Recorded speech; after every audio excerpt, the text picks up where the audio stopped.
And if you are not speaking, please do mute yourself so we don't have a lot of background. Thanks. Great. And thanks to Dave for being willing to host us. So thank you. I am just going to go down the list as I see it, and Dave or Sarah, if you can work on admitting folks. I don't know if that'll reorder. So again, this is Becky Stanton. Already went through. I'm one of the 3 co-chairs for CCHAB. Dave, do you want to go next? Yes, I'm Dave Caron. I'm also from the University of Southern California. I'm also one of the co-chairs. Jamie? Hi, I'm Jamie Smith. I'm a scientist at SWRCB, or Southern California Coastal Research Project, and I am going to present today with Keith on the FHAB strategy. Great. And Sarah, sorry, I should have done you first. I was trying to keep my order straight. Oh, no worries. This is Sarah Ryan with the Big Valley Band of Pomo Indians, and I'm also one of the co-chairs of CCHAB. Great. Keith? Yes, hi, this is Keith Baumann-Gregson. I work for the Freshwater Harmful Algal Bloom Program at the State Board in OEMA, and I'll be presenting on the monitoring strategy today with Jamie from SWRCB. Great. Marissa?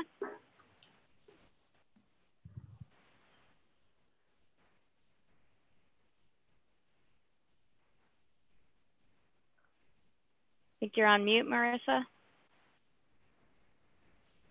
Okay. We'll skip her for now. Reggie? Hi, this is Reggie Linville. I'm with OEHA, and I am just here to listen. Thanks. Yeah, good to see you, Reggie. Thanks. There's a 707 number. Did they come from another?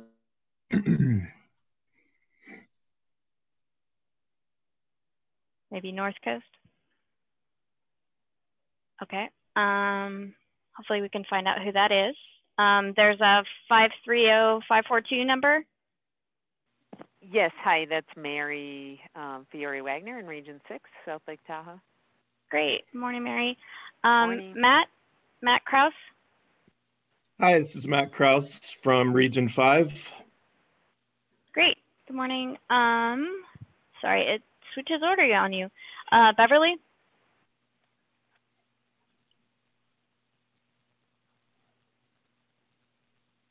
Okay. Hugh. Hugh Dalton calling in from Santa Cruz, Region 3. Great. I think that's Andy Gordis.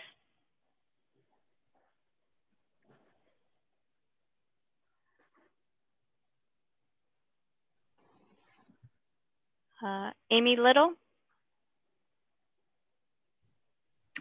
Good morning. I'm Amy Little with the Division of Drinking Water in the Mendocino District, and I'm a staff engineer with them.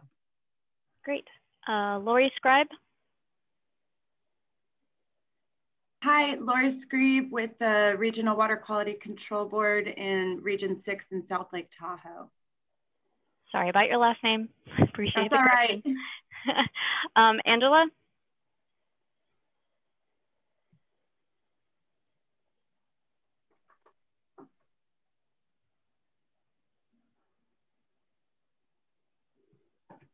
Ann Walters.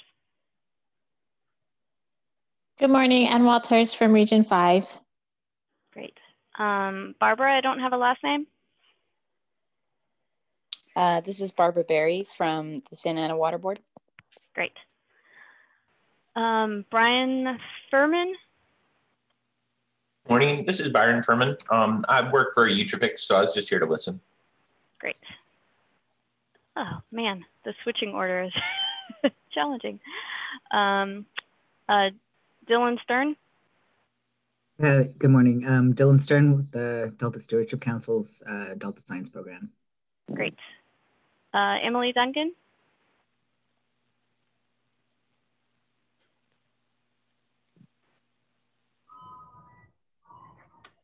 Okay. Gene O. Hey, this is Gene O from Weston Solutions in San Diego. Great. Joseph Draper. You have to choose it. Hi, yes, this is Joseph Draper with the Fresno Metropolitan Flood Control District. Great, good morning. Kyle Scotesi, sorry. Hey, yeah, this is Kyle Scatese. I'm representing Eco-Analyst. I'm an algal taxonomist. Great, good morning. Sorry about the pronunciation. No problem. Mered Jimenez. Hi, this is Maraid Jimenez. I'm a Civic Spark Fellow at the Water Boards. Good morning. Martha Satulo. Good morning, Martha Satulo, Southern California Coastal Water Research Project. Great. Melissa Doherty.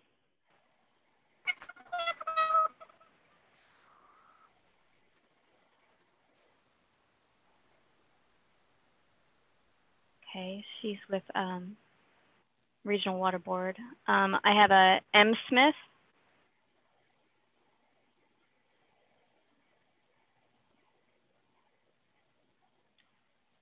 Pamela Ibarra. Yeah, this is Pamela Ibarra with the Santa Ana Regional Water Board. Great. Peter H. Hi, this is Peter Haupt from Swamp. Good morning. I think that's Peggy Lehman. Yes, it's Peggy Lehman. It's me, DWR. Great. Randy Turner. Morning, Randy Turner from the San Francisco Estuary Institute. Great, good morning. Shannon Murphy. Morning, Shannon Murphy, OWIHA, toxicologist, work on HABs. Great. Violet Rennick. Violet Rennick, Orange County Sanitation District, just listening in. Great. It shows up as Z Frey. Yep, my name's Zach Fry. I'm with Contra Costa Water District, and I'm just listening in also. Great. Scott Navarro.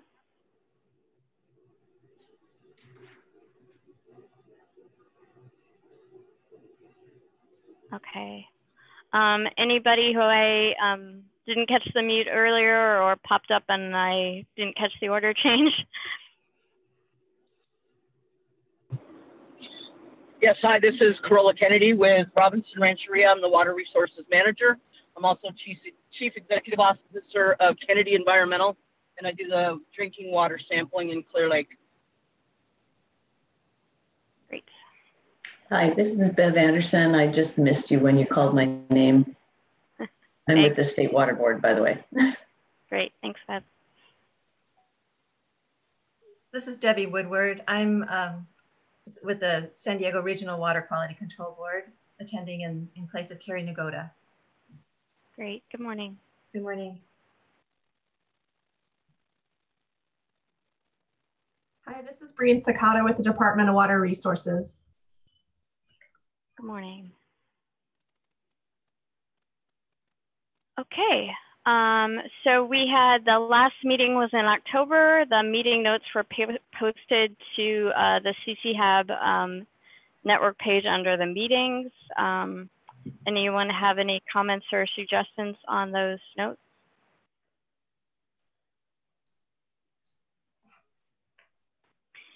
And I should mention, as with this one, the recording was done and it's available that way as well. So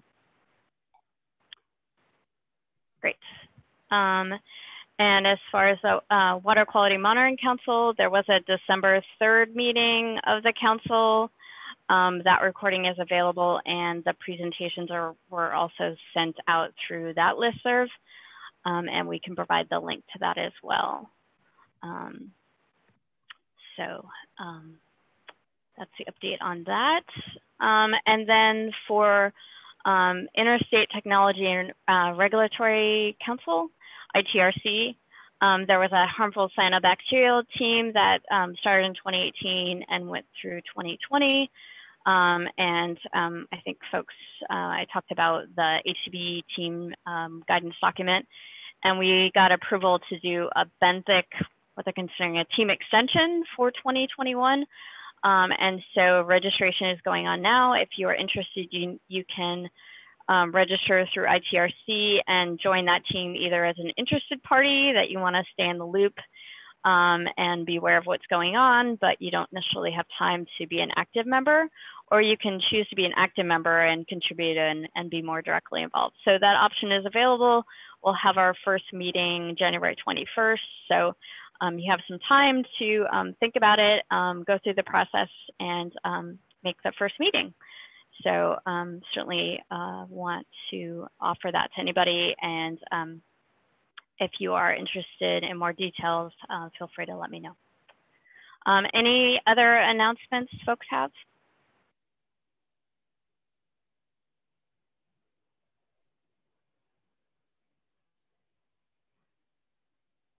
Okay. Anyone else that joined that didn't have a chance to introduce themselves that wants to do so?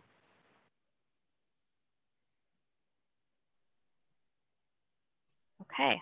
Becky, this is Keith. Can I make an announcement? Yeah, of course. Hi, everybody. Keith with the State Board. I wanted to highlight that 2 of the regions have made announcements for hiring their HAB coordinator positions connected with the BCP. The Region 1 announcement has closed, but the Regional Board 5 position is still open until Friday, I believe. And so hopefully you saw those circulating on some listservs, and we're expecting a few more positions. That's 2 of the 5 positions have been posted, so the remaining 3 will probably get posted in January. So please circulate those broadly as you see them coming out. Thanks. And I saw there was a chat. I know there's, yeah, there's a January 6th and 7th meeting. I think I got the notice through, I think it's like the North Central Regional Network. I can, if somebody has that and can put that in the chat, I know it's open and it's a great 2-day workshop. So that would be great if people can make that. I have stopped sharing. So our next item on the agenda is for Jamie and Keith to present on the FHAB monitoring strategy status and next steps. So I will happy to turn it over to them. And for everyone else, let's all go on mute so we can make sure we don't interfere with our presentation. Thank you. Great. Thanks, Becky. Yeah, pulling things up now.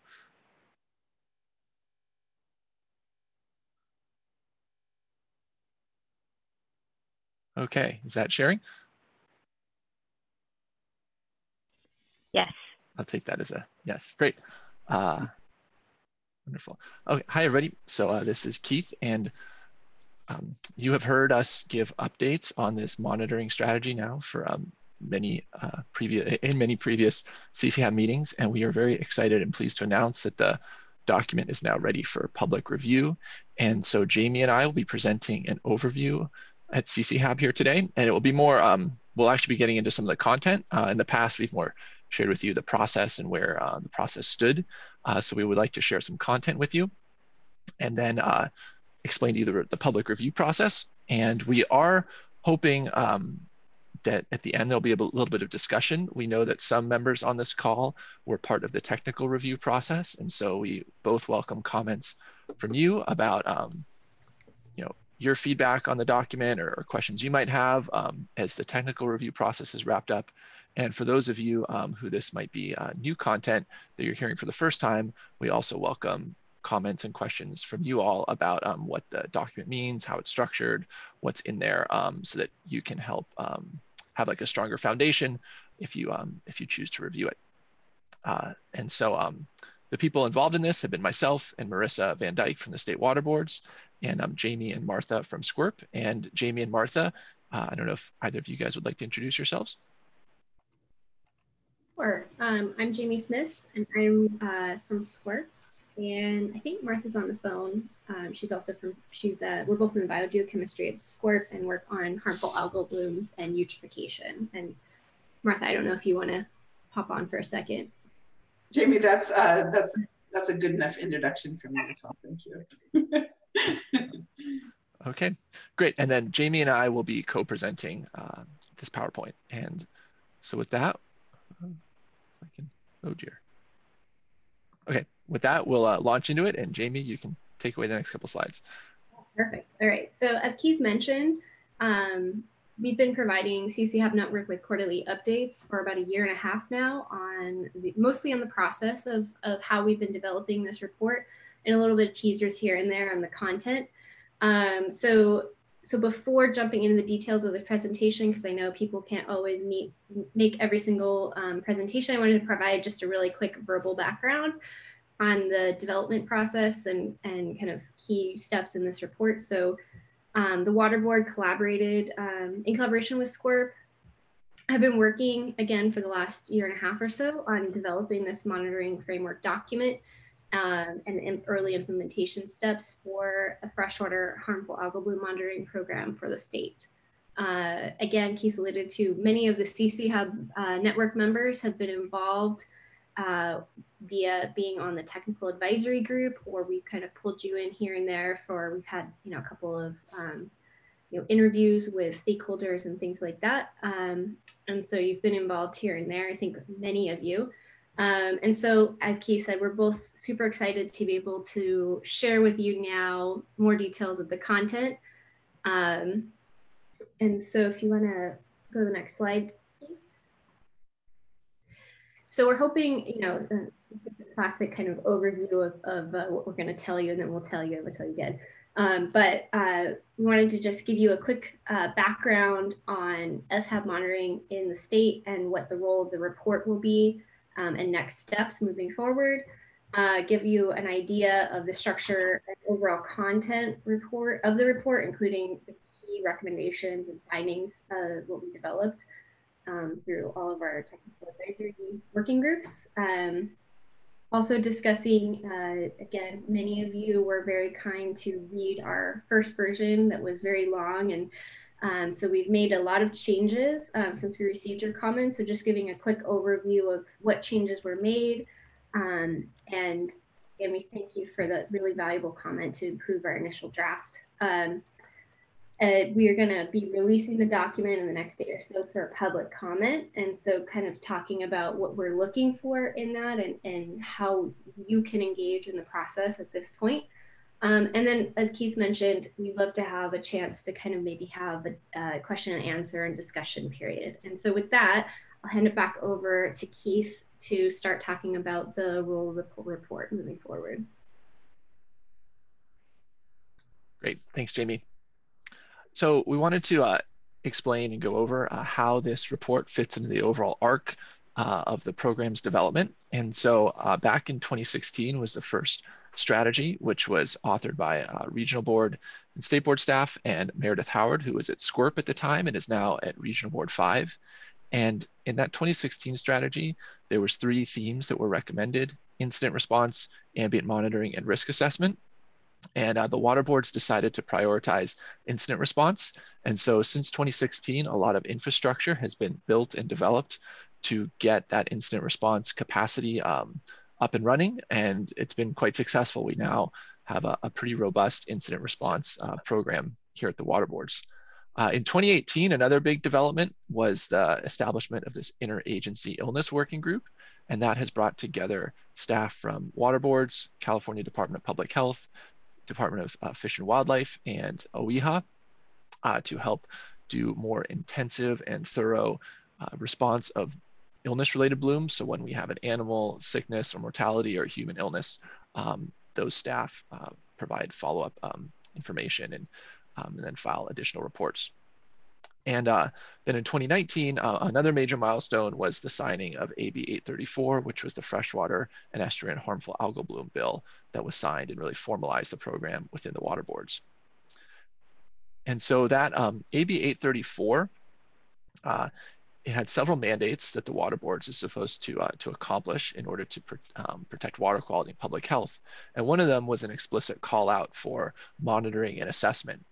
And this parallels that 2016 strategy where ambient monitoring was also recommended as a high level thing that should be implemented. However, since 2016, we really haven't put a lot of resources into that. And so this report was designed to lay that foundation for ambient monitoring so that now we would have, so we could have sort of this to build off of the incident response foundation, now we'd be laying a monitoring foundation as well.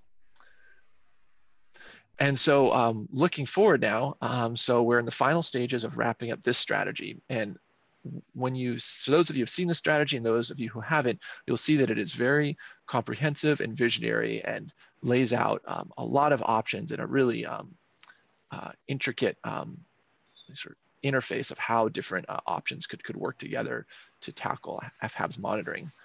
We have some resources that were provided through the BCP and this legislative mandate, but they're definitely not enough to fully implement all this. And so what the next stage is that us at the water boards, we are going to be taking these recommendations and beginning to prioritize and assess the resources that we currently have available and start to choose which recommendations we'll implement first. And that's going to then get written up into what we're calling our implementation plan, which will be reviewed and authored. OEMA is taking the lead on that, but there's going to be a lot of close coordination with the regional boards. And then this will amount to effectively a staged rollout of a lot of these recommendations. And it's in these implementation plans we'll really set more specific timelines and targets and goals for what we'd like to have accomplished.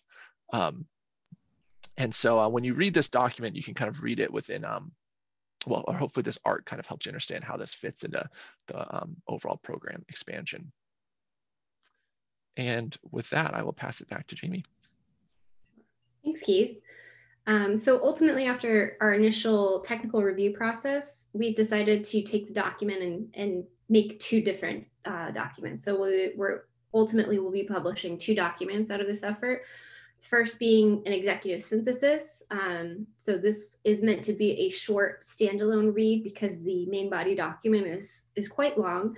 And so the executive synthesis kind of takes the most pertinent points and summarizes, really high level, the approach to develop the recommendations, the main recommendations and strategic priorities for early implementation of the FHABs program. And then we have the main body report that we're calling the framework and strategy document. This is a longer, more detailed, as Keith said, document that's intended to really serve as a technical resource and be comprehensive to really lay out the vision for how the FHABs program can develop over probably the next decade. You can go to the next slide. Thanks, Keith. And so jumping into the main body report, because it's a little bit more complex, has multiple components. So in our initial draft, we had the synthesis kind of as the initial preamble. We now have what we're calling an executive summary, or you could think of that as an abstract even. So this is a brief, less than 3 pages summary of really high level contents of the report. We then have introductory material, and this provides a number of key information about why you would want to monitor FHABs, the beneficial uses that are impacted by FHABs, and a really quick kind of overview of freshwater HAB science for those that are not technical experts. We then have the monitoring framework, which is a number of technical chapters that explore key monitoring approaches and indicators. And this was all the material that we worked with our technical advisory committee working groups to develop. So there's a number of different options for how to do things like remote sensing or field surveys and things like that.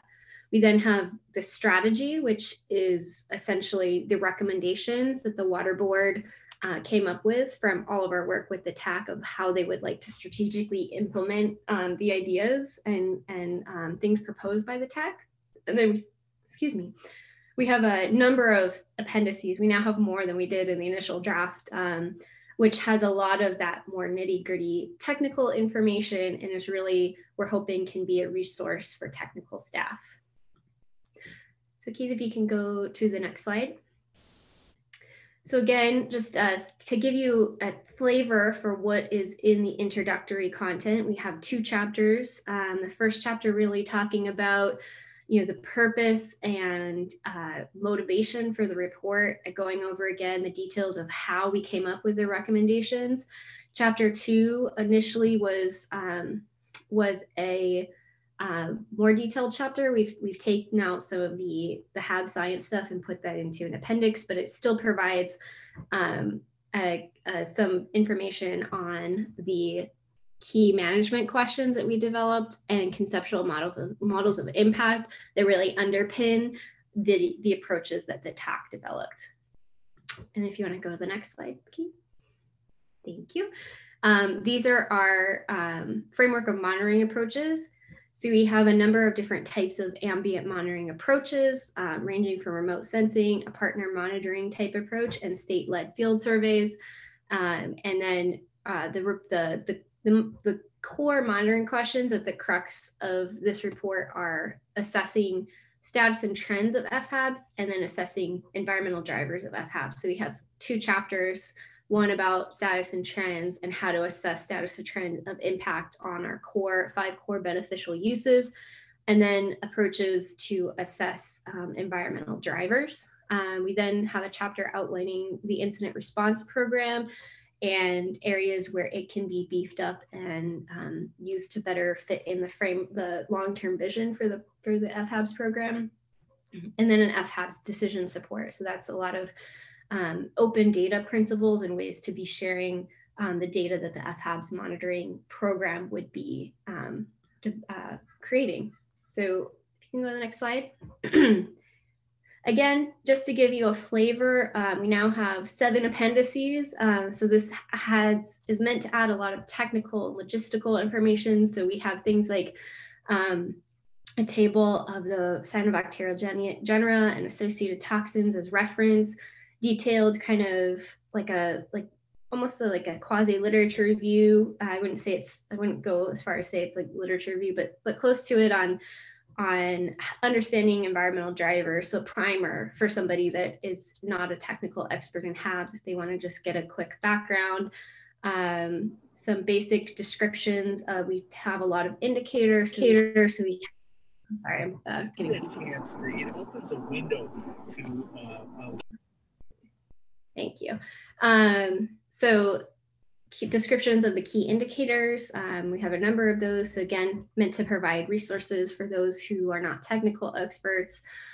We have some examples of tribal monitoring programs that are really good examples of really successful programs that have been running for many years now, that have provided really good information on specific water bodies. So these are kind of maybe viewed as models for what people could do.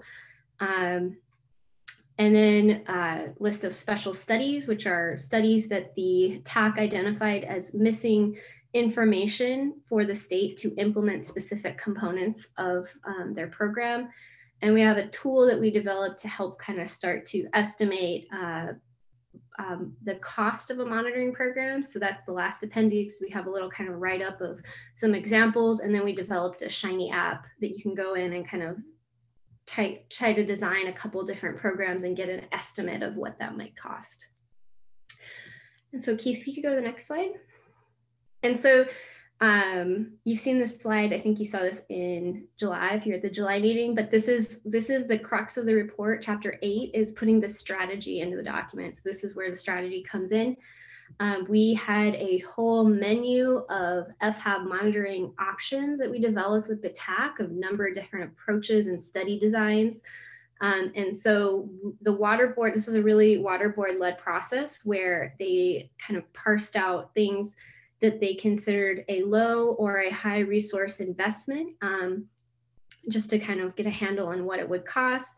And then things that would need to be implemented kind of like in an order of operations. So things that should be implemented right away, things that need a little bit of groundwork, and things that are more in the long-term vision that, in 5+ years, we'd like to see, this to start being developed.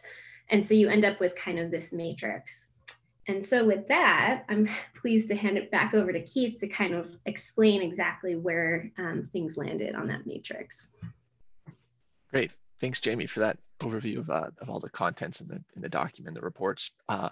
Yeah, so I'll be focusing in on these strategic recommendations, and there winds up being 6 of them. And this figure here kind of outlines a bit of how we see things getting stitched together, because there really was a lot in there, as Jamie said, like quite a big menu. And so there were these core principles that underpin all these recommendations. And so one of them is that the goal of monitoring should be beneficial use protection. So we want to try and link why we're monitoring and how we're monitoring to these beneficial uses that we get from our water bodies and waters in California. The other is that open data is a priority within the water boards. And so data that's generated by monitoring and this monitoring program should be available to agency staff and the public to be able to use in their own decision making. Also, tribal partnerships are emphasized. There are many different tribes in California that are engaged in a lot of water quality monitoring and data collection. And it's a very high quality because many of these tribes have a lot of requirements through the US EPA and funding, and so it's really good data. And so if we can begin to partner with more of those groups, there's a lot of potential capacity there to incorporate more FHABs indicators into the work that's already going on by those tribes. And the last kind of principle is the idea of leveraging partnerships, which is to state that FHABs are very broad across the state. They impact all different types of water bodies, all different types of contexts, that it is too big of a task for a single agency to take on by itself. And so the ultimate success of this will depend on finding partnerships, finding ways that different programs can share resources or implement HABs so that we can sort of bring more resources and boots on the ground to the table. And so with those core principles kind of in place, I will now dive into each of the recommendations in a little bit more detail. So the first is to develop this, what we're calling an FHAB partner monitoring program.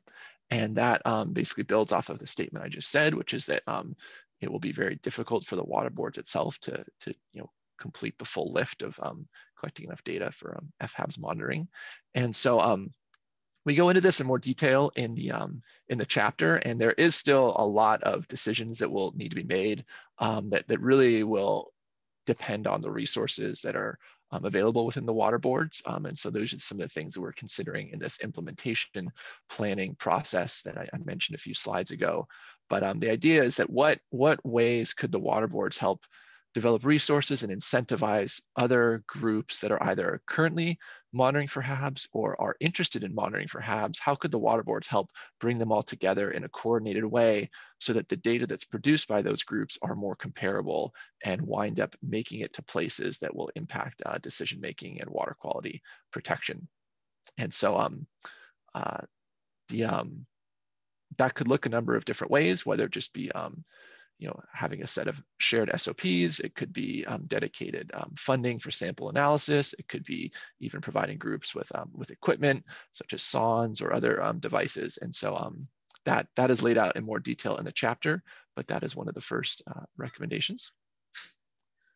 The second is to strengthen the remote sensing capacity of the water boards. And so we currently are already acquiring and visualizing and assessing the data that's provided by NOAA and the Cyan project. And that's through a partnership with SFEI, where they've built a custom web interface to see these data. And the strategy basically has statements that remote sensing data complements field data very well. It's not a replacement for field data, but there is a lot of potential uses of that remote sensing data, and those other potential uses should be explored more fully. Potential recommendations are looking at chlorophyll A. Right now, we focus on the cyanobacterial index values that NOAA provides, but there's also chlorophyll A data. There's potential coming down the road for getting data from higher resolution satellites so we could resolve more water bodies. So those are a couple of things that are out there. And what's exciting about this recommendation is we already have a little bit of momentum on that with the work we've been doing with SFEI.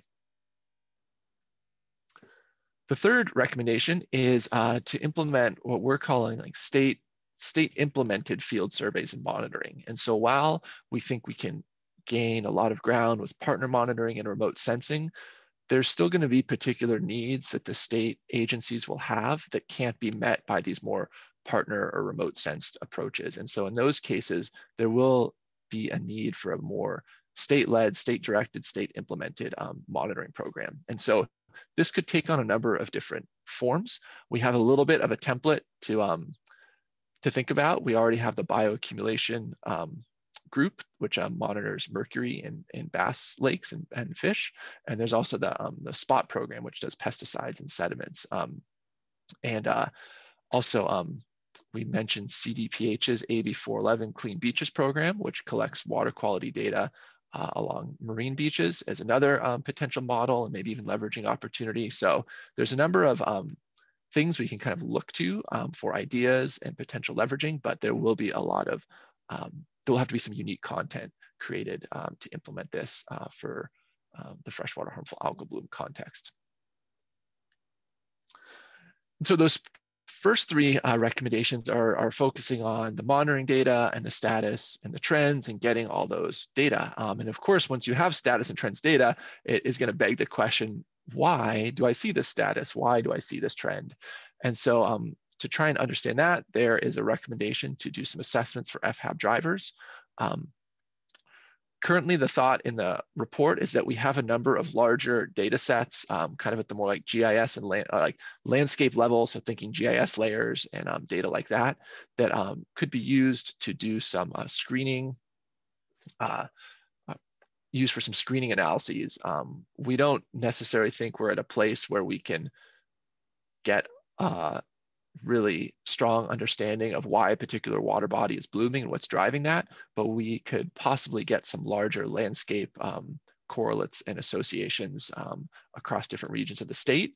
And once we had some of those, that could help regional boards and water body managers prioritize which water bodies they should follow up on for more focused investigation. And then it would be that focused water body specific investigation where then you could hopefully get that more mechanistic understanding of what is driving a bloom in that water body. Is it, nutrients? Is it temperature? Is it a, fish biomass, et cetera? The fifth recommendation is to continue to strengthen the incident response program. And so with an expanded ambient monitoring program, that will give us more data and provide more information for people to know what the status of water bodies is. However, it won't enable us to go away with the incident response, which is more of our like triage, acute response program. And so there will be some adjustments that will need to be made to this program. So for example, if SOPs are developed for ambient monitoring, we're going to want to make sure that those align and harmonize with the current incident response SOPs. So we'll kind of want to make sure that we're paying attention to incident response as other things are developed. And there are also some other decision support and notification advancements that we could make to help more quickly and comprehensively get data out into the hands of either local agencies or water body managers or the public about where blooms are or are not occurring. And then the final recommendation is really the grand visionary one, which is to integrate HAB monitoring and HABs into all the relevant water board programs and policies. And so as you will see in the document, and as I'm sure many of you know, HABs, they impact a lot of different beneficial uses and contexts. And so one of the successful ways to bring more resources and more data understanding about HABs is to have more water boards programs thinking about and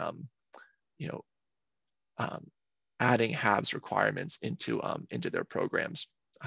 So this figure here is kind of a bit of our like grand vision figure where you would have on the left there, you can kind of see that through these different approaches, you'd be creating all these different potential products such as methods, models, data, and that if those could then be connected through decision support tools to all these different potential water boards programs, that would help them integrate and bring in HABs into their respective program.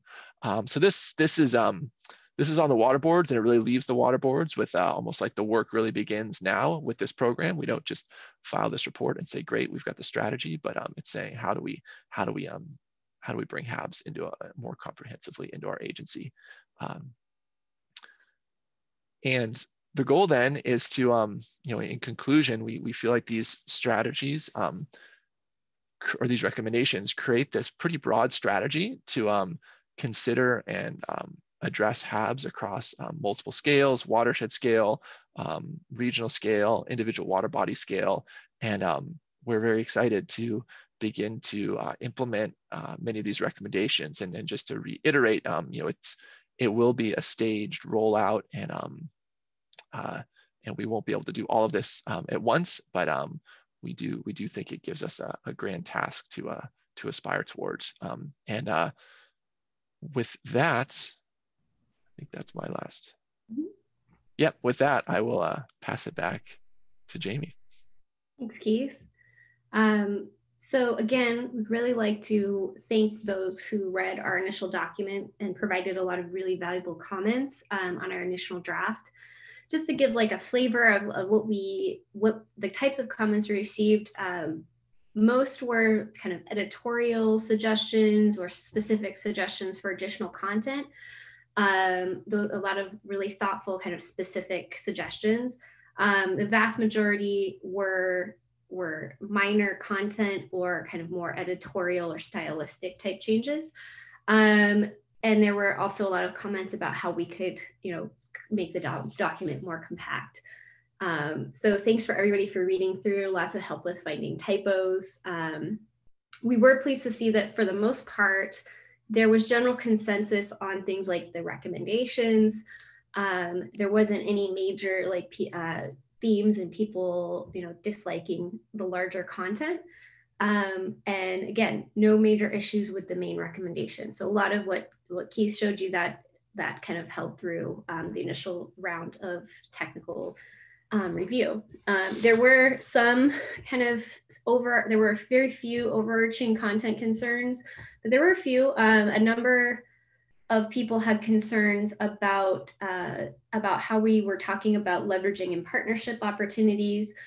So for these types of comments, we really went through and tried to caveat our language on and maybe change the text to address those specific concerns.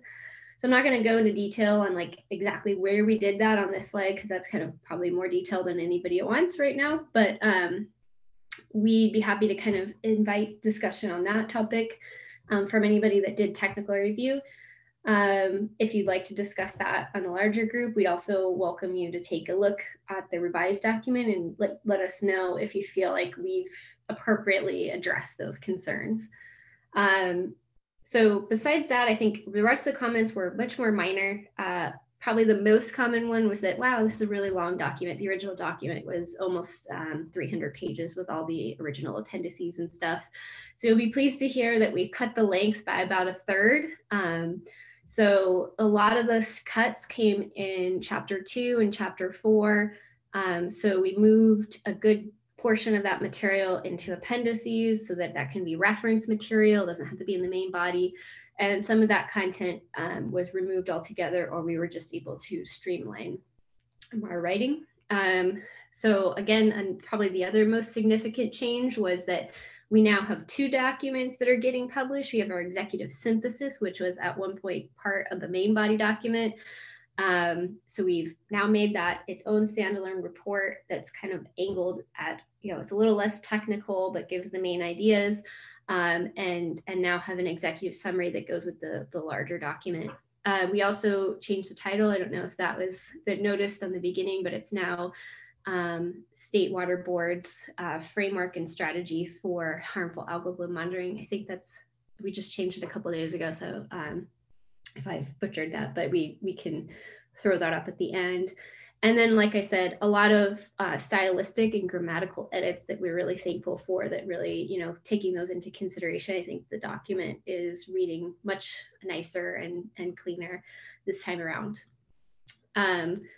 Keith, if you want to go to the next slide. So at this point, we really want to invite the larger CCHAB community and network to engage in this process. Again, we've been giving you updates and you've been hearing about this for over a year. Many of the network members were generous with their time and served on the TAC.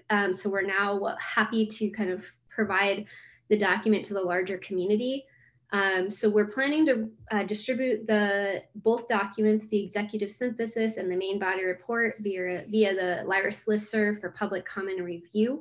That period's, we're trying to get it out tomorrow. It's probably going to actually come out more like Friday morning. So the 18th to the 25th for our review period. If there's enough interest by the broader community, we can plan a meeting to discuss the contents. And if you read the document and are interested in that, please let Keith and I know, and we can work on planning that meeting. And once we do the public comment period, we will take those comments into account, and we anticipate that the report will be published in the first quarter. So Keith, if you want to throw up the next slide. With that, we'd really like to have the rest of our time kind of focused around allowing people to kind of ask questions or make comments. So you just have a couple of questions up here as food for thought for y'all. So I will kind of stop talking, and Keith, if you want to add anything, and then we can kind of give a chance for people to chime in. Yeah, thanks, Jamie. And again, yes, we really are hoping to get some feedback and use this as a time to answer clarifying questions. So I don't know if, Jamie, I haven't been able to monitor the chat, but if anything's come up in the chat, or if people want to raise their hand, yeah, Jamie, hopefully you can help with that, because I can't see too much with the screen sharing. Okay, so we don't have anything in the chat now, but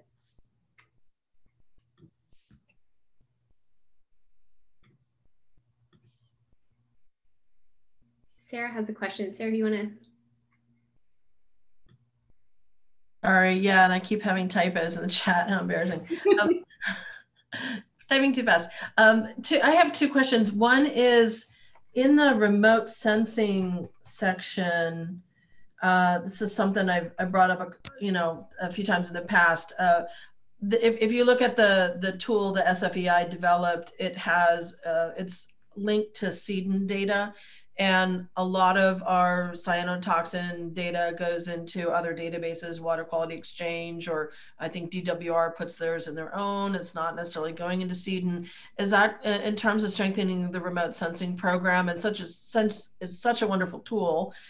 Will you be altering that in any way and linking it to additional data? Yeah, great question, Sarah. And the answer is considering those options is definitely in the strategy. So what you kind of said also, it connects to that remote sensing chapter, but also we have that chapter on decision support tools. And that is kind of like the overarching chapter where we think about how can we improve the flow of data from all these different data sources, flow it from the data source into the hands of decision makers or the public. And so I can't remember the exact details of if explicitly what you said is in there, but themes of what you just said are definitely in that report. And so those are the types of steps that like in this implementation plan stage that Marissa and I and the regional board staff are going through. We're kind of thinking, okay, how much would something like that cost? How much of how many resources would be needed for that? What's like a reasonable timeline, and where does it fall among the other set of priorities? So so that idea is definitely captured in the report. Yeah, like for example, Clear Lake has 2011 toxin data because it was work that was done by UC Santa Cruz, and that information was entered into SEDEN. But as a tool, that's pretty much all that's in there. And obviously, there's been a really intensive program on Clear Lake since 2014, where there's a lot of data, and you can't, you don't get to use that wonderful tool when looking at the the rest of the remote sensing information. So my second question is, do you see the FHAB program and in particular the data coming from it integrating into existing nutrient TMDLs at all? I mean, how in terms of kind of that broader use of the data, how is that going to affect any existing nutrient TMDLs?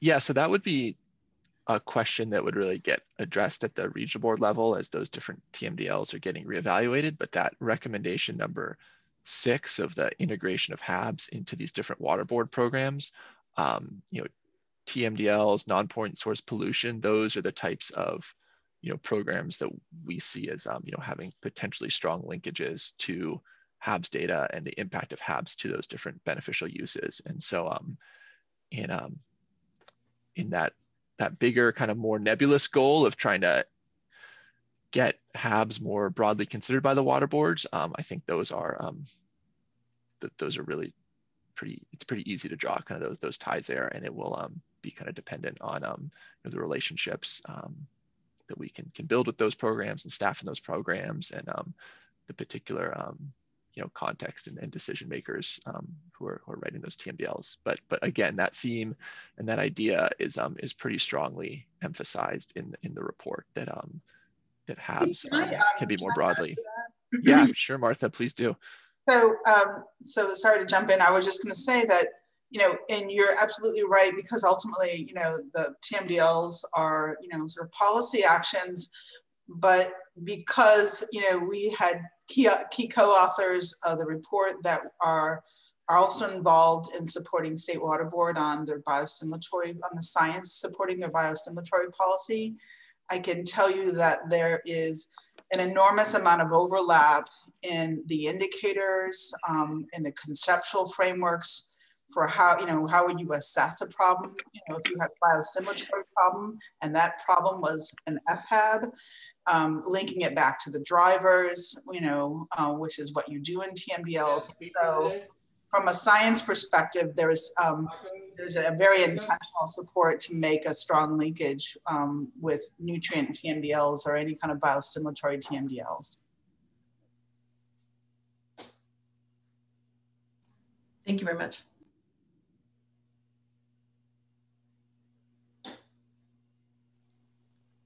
I think we had a hand raised by Nick. Yeah, I was Martha beat me to the punch. I was gonna say that this is really integrated into the upcoming biostimulatory biointegrity project coming out of the Division of Water Quality, which I know is a priority for them now that they've gotten toxicity provisions off their plate, that's their next big project. And they've already done, as Martha alluded to, a ton of the science has already been done since this has been an ongoing project for several years. So there's a lot of hope that this can kind of move forward. And when I was leading that project with Martha from the DWQ side, HABs was always in the forefront of our mind, and we were purposefully making overlaps and ways to coordinate the two efforts. So I would foresee once those type of objectives start to get into play, they will coordinate nicely with any sort of nutrient type of TMDLs or regulatory actions that are put into play, as well as any sort of management actions. Thanks, Martha and Nick, for those additional comments and context on the biostim. That's great. And Keith, this is Becky. I put this in chat and then I reminded that you were saying it was hard to see with sharing. As far as the document availability during the public review, is that going to be put on a website as well as going out through the CCAB listserv, or can that CCAB listserv email be shared? So our plan currently was to put it on the listserv, and then that email could then be shared broadly. Like said, this is kind of like the public comment period, so we're not necessarily constraining it to only CCHAB members. I suppose our other strategy was if additional people needed it, they could contact Jamie or I. Jamie and I and Martha could consider the idea of posting it to a website, but that wasn't currently part of the plan. But it's not out of the question, I don't think. And Jamie, I don't know, are there comments on that, Jamie? Yeah, I don't think that's out of the question. If we want to put it, we already have kind of like a landing URL for the final document. So if we wanted to put the draft document there, if that's useful for people, we can do that.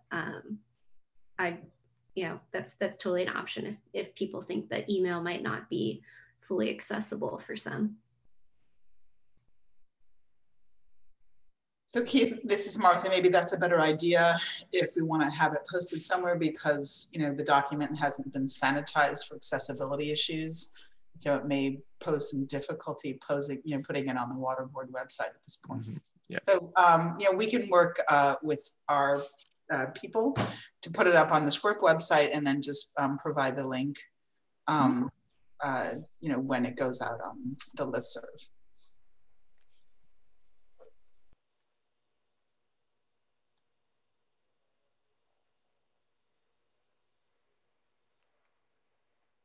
Any other questions or comments on this? This is Dave Karen. If no one wants to jump in, we seem to have time. I had a more general question, and Keith and Jamie, it might not be totally fair to ask it of just you two, but there might be others in the meeting who might want to weigh in. I think you guys did, fantastic job, and it really, I understand this really focuses on monitoring, response, human health concerns, those kinds of things. You mentioned AB 834 at the beginning and how this ties in.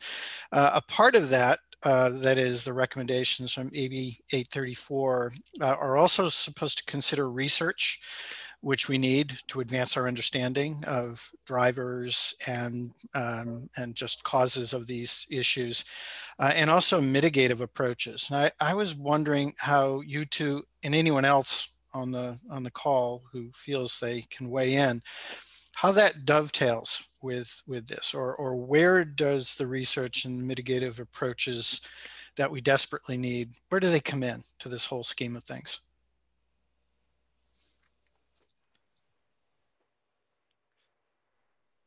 I can take a first crack at that, but yeah, I appreciate that invitation, Dave, to have other people chime in, because I know there are other folks in the water boards and elsewhere who are thinking about this and even have some of the mitigative approaches more explicit into their wheelhouse or their mandates. So yeah, like you said, this was the monitoring focus on this. We do have components of it where the term we used is special studies, which are in many cases, those special studies are effectively some kind of a research project to fill in a data gap about how we should be monitoring or about potential impacts. So one of the themes I'm thinking of now is in terms of fishable beneficial uses, there's a lot of data gaps about where cyanotoxins are accumulating in different organisms, how long those cyanotoxins persist in those organisms, what types of groups are eating and consuming those. So there's a lot of potential research there that would be needed to then inform how we would monitoring for that. So certainly within the monitoring capacity, research is identified, and we will be trying to fund and move forward those projects or work with collaborators and to the best that we can to fill those. In terms of the mitigation, a little bit outside this project, and I guess I'll pause my comments there and see if other folks have comments on how mitigation fits in with the monitoring and what next steps could be.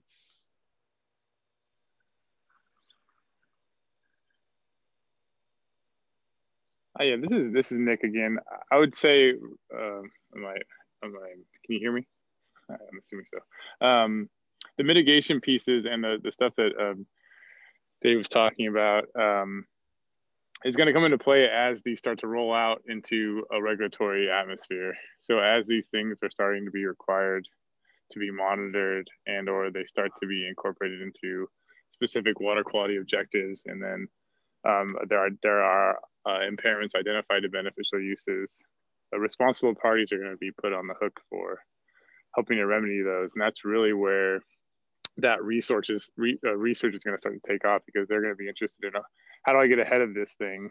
How do reoccurring blooms like in areas of the Port of Stockton, for example, how do I get ahead of these impairments before they occur? What are some of the mitigation practices that we can start to undertake? That's where I see the resources and the research starting to take off in that realm, is once there's a regulatory sort of piece that's there to leverage. That's generally how you see these things happen historically, is that once there is a regulatory backbone, so to speak, that sort of the best management practices and mitigation and pre-work has started to really take off.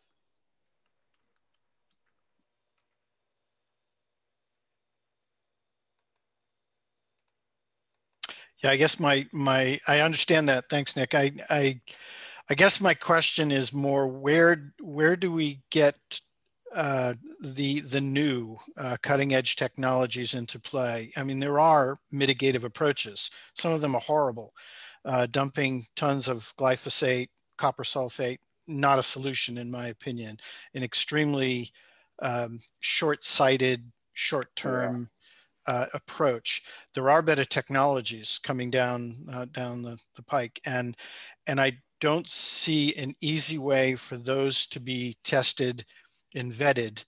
And I guess that's where I guess I'm wondering. I do get that, yeah, there's going to be push to try mitigative approaches, but are they going to be the best? Are they going to be the cutting edge, or are they going to be the same old copper sulfate and glyphosate and so forth?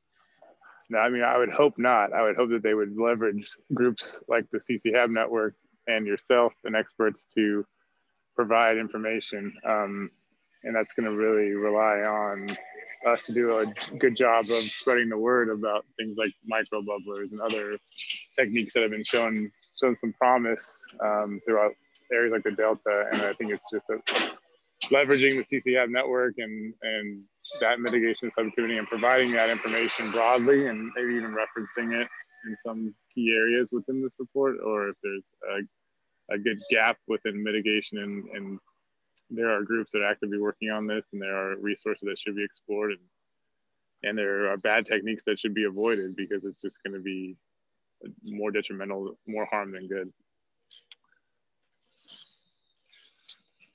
Sorry, I didn't mean to take the emphasis away from the FHAB's document. So back to you, Jamie and Keith.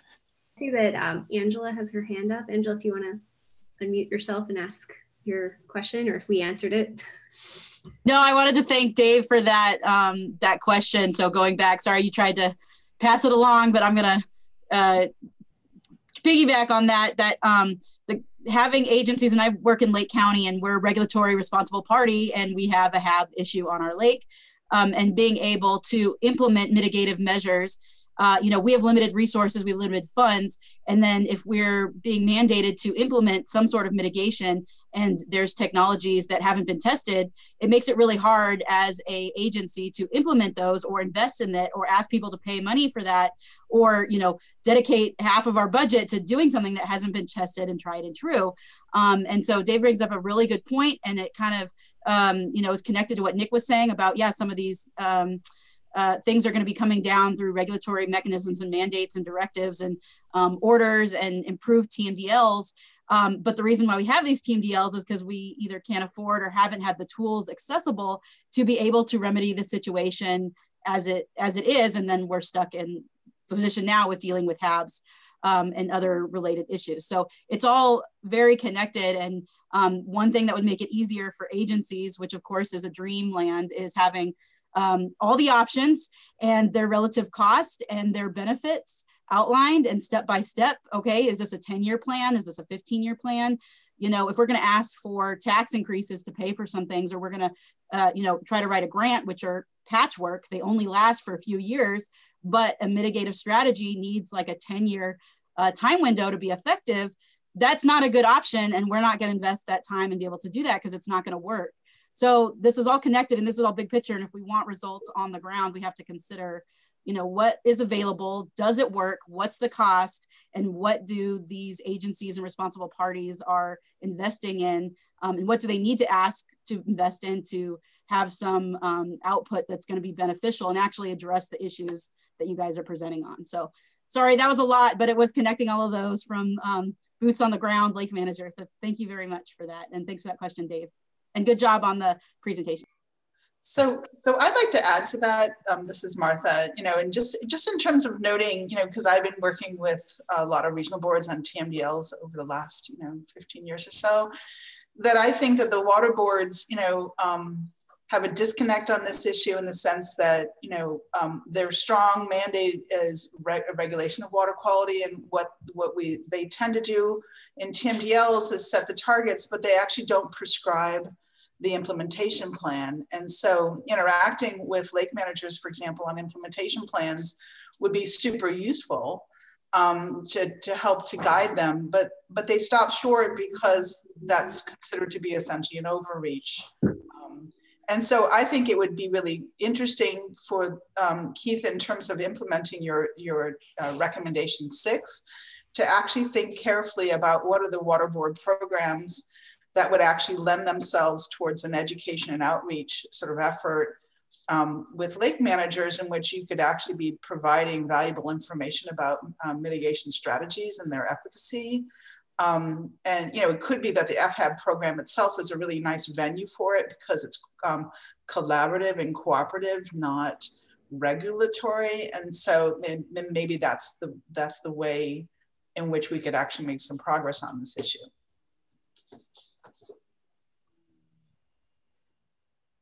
Yeah, this is Peggy. I'm thinking that there's a lot of doubt that some of these techniques might work, but I think that what we've seen in the Delta, for instance, is that, if you have a question, there are plenty of scientists who will address it for you if you can come up with some funds to support it. And I think that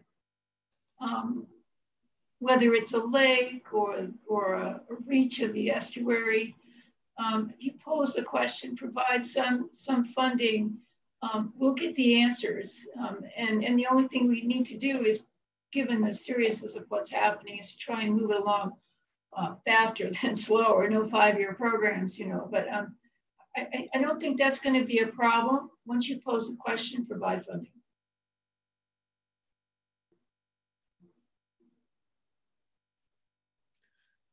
And this is Keith again. Greg Gearhart, our deputy director, who was influential in helping to get AB 834, sort of the conceptualizing it and sort of getting it to the legislature. He talks about this as being a phase 1 of a larger strategy, which is to have subsequent legislative bills that try to set more of those water quality targets and bring more resources to the program. And so the legislative journey is not finished. And when we look at what other states are doing, we're seeing them sort of dedicating multiple millions of dollars at times to specific FHABs response programs, or creating mitigation financing options. And so Dave, to your question, I think if we could get things like that happening in California, where I think we did reach a significant milestone with AB 834, and already it's changed the way that we can talk about HABs within our agency and 2 other agencies, being able to sort of point back to this legislative bill. That could be a real major moment where we could get like dedicated funding within the state, and we're seeing other states do that, and some of those funds are going specifically to helping water body managers have grant programs to act on mitigation and implement mitigation.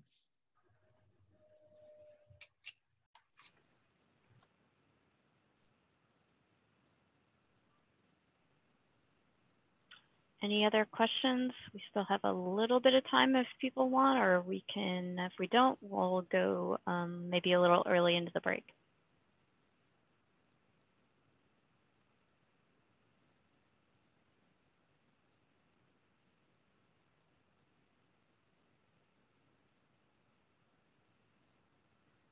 Okay. Well, thank you so much. Oh, go ahead, Keith. No, yeah, this was just our final, just concluding slide, which just has Jamie and I's contact information on there. And we did want to say thanks to this group for all the feedback provided along the way, and especially for those of you who were involved in the technical review. And you can expect an email and more information about the review process to come out Friday morning. And please reach out to Jamie or myself at any point in time if you have clarifying questions or comments, and we look forward to the final version of this being published in the first quarter. Anything else you'd like to add, Jamie? No, just again, really thank those of you who provided our initial technical review, and yeah, don't hesitate to contact either Keith or I. Great, back to you, Becky. Thanks. Just want a clarification, and this may be in what you send later this week, but is there any certain format you want comments in? Is it, comment bubbles on a PDF? Is it an email? Is it a summarized Word document? Do you have any preference, or is it whatever works best for folks? We'll spell that out in the email we send out with giving Okay. more specific instructions. Yeah, so we will not. Great. We will make that clear. And good question. Thanks. Great. Thanks. Okay, we are a little bit early, but I think, you know, given this is a kind of a long meeting, I think we're going to go ahead and hold starting back at 10:25 and give people another 5 minutes. So look forward to talking to you all at 10:25. We'll get report outs from the regional coordinators, both water board as well as other agencies and organizations that have been done monitoring in the next year. So if you haven't got anything, if you can take a quick look, and then I'll go ahead and share the HAB portal map as we go through that as well. So talk to you guys again, 10:25. Thanks. How is that at looking at the map? That looks fine. Okay.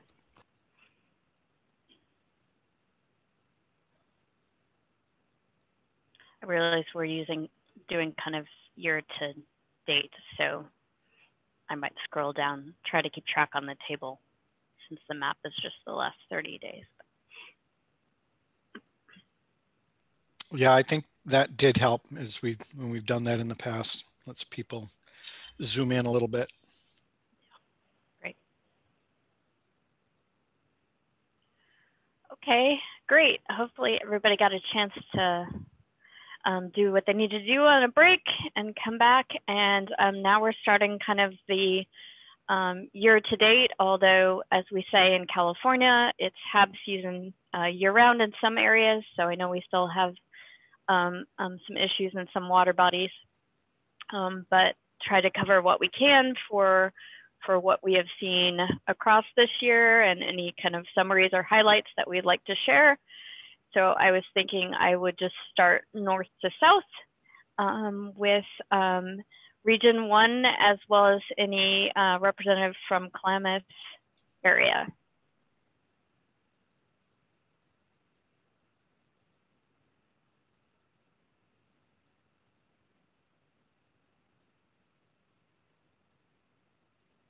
Okay. Mercer Keys, did you have anything you wanted to jump in for those areas? Hey Becky, this is Marissa, the co-lead for the Freshwater HABs program. Sorry, my audio didn't work earlier this morning. We did it introductions. I believe Carrie Ann was going to take care of the North Coast Regional Water Board kind of summary. I'm just looking through the attendee list if she is available and just is muted.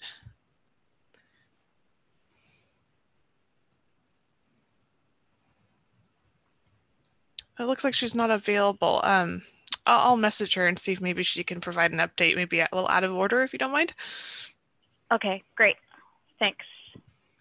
And I'm just trying to show on the screen, you know, ones from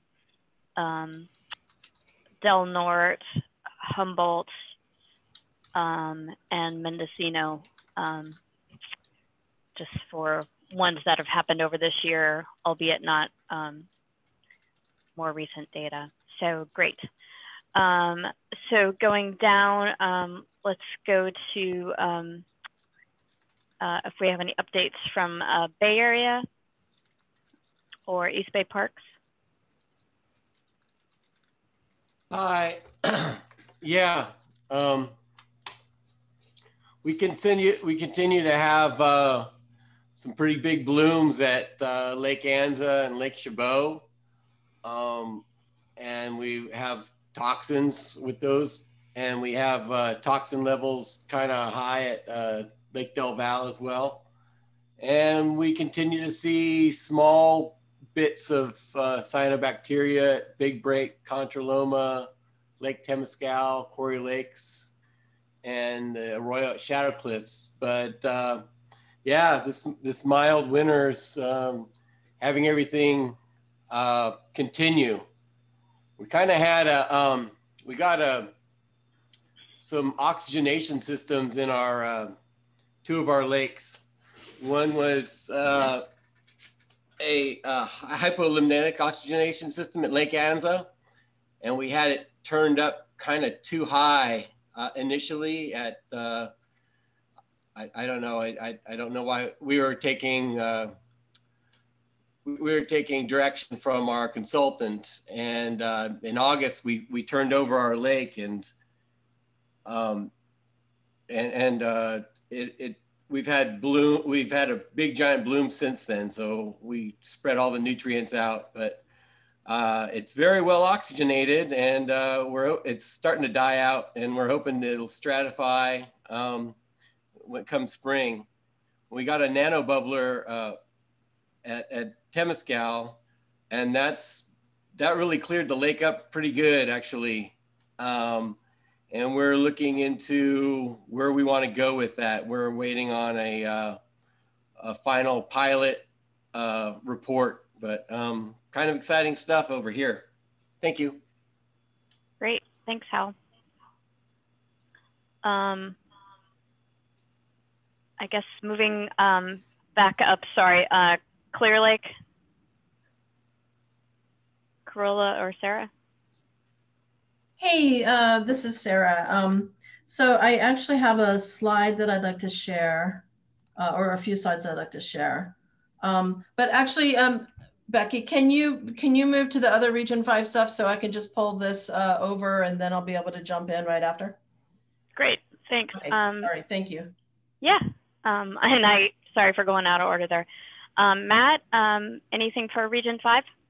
Yeah, so I put together some summary numbers for the year. It's a list of numbers, so bear with me. I didn't create a slide, so I will just read it off. So in 2020, we had 146 reports for Region 5. However, 78 of those were reports to set up existing monitoring locations at Clear Lake, in Lake Isabella, and some of the sites monitored by the DWR. So what that leaves us is 68 reports from the public and from internal monitoring activities. With that, we have 42 unique water bodies for reports, and then I broke it up into reports that we had a field response to. And for Region 5 staff, we responded to 29 reports, and State Board staff responded to 8 reports in the field, and some of those were in conjunction with Region 5 staff, and some of those were just State Board staff going out. And then other partners such as PG&E, and this doesn't include DWR, but PG&E, Bureau of Reclamation, people like that, they did about 15. And then Keith and I were also able to address some of the initial reports from private parties by looking at photos of the site. And usually in most of those cases, it was just filamentous green algae. So we were able to basically solve five reports through just looking at photos of the site. So that's our summary. And then I wanted to highlight some of our HAB toxin numbers from the Delta, because we did have some very high microcystin levels that we tested in Stockton. I'll start. The scum tests ranged from 80.1 to 4,407 parts per billion. And in the water samples, it ranged from 1.79 to 138.6 parts per billion. And then during our central delta monitoring, we observed ranges from, and these were all water samples, we observed ranges from non-detect up to 368 micrograms a liter. And then in Discovery Bay, we did one sampling event there, and in the scum in Discovery Bay in early June, we had ranges from 41.3 to 267.5. And in the water samples, quite a bit lower from 0.74 to 2.64 micrograms a liter. And then we tested one site called Delta Bay Marina, which is off the San Joaquin River. And we did two tests. The scum tests there were 1,025.3, and the second one was 2,097.2. And that was quite a bit further out towards the bay on the San Joaquin River. So that was pretty interesting to see the high toxin levels all the way out there. So that is my main summary. Great. Thanks, Matt. And I realized I was trying to zoom in on the map and then I had stopped sharing for Sarah, so sorry about that. Hey, Becky, yeah. This is Marissa. Matt asked me to help him also with the Regional Board 5 or Central Valley area updates as well. So I have a couple comments prepared. All right. Let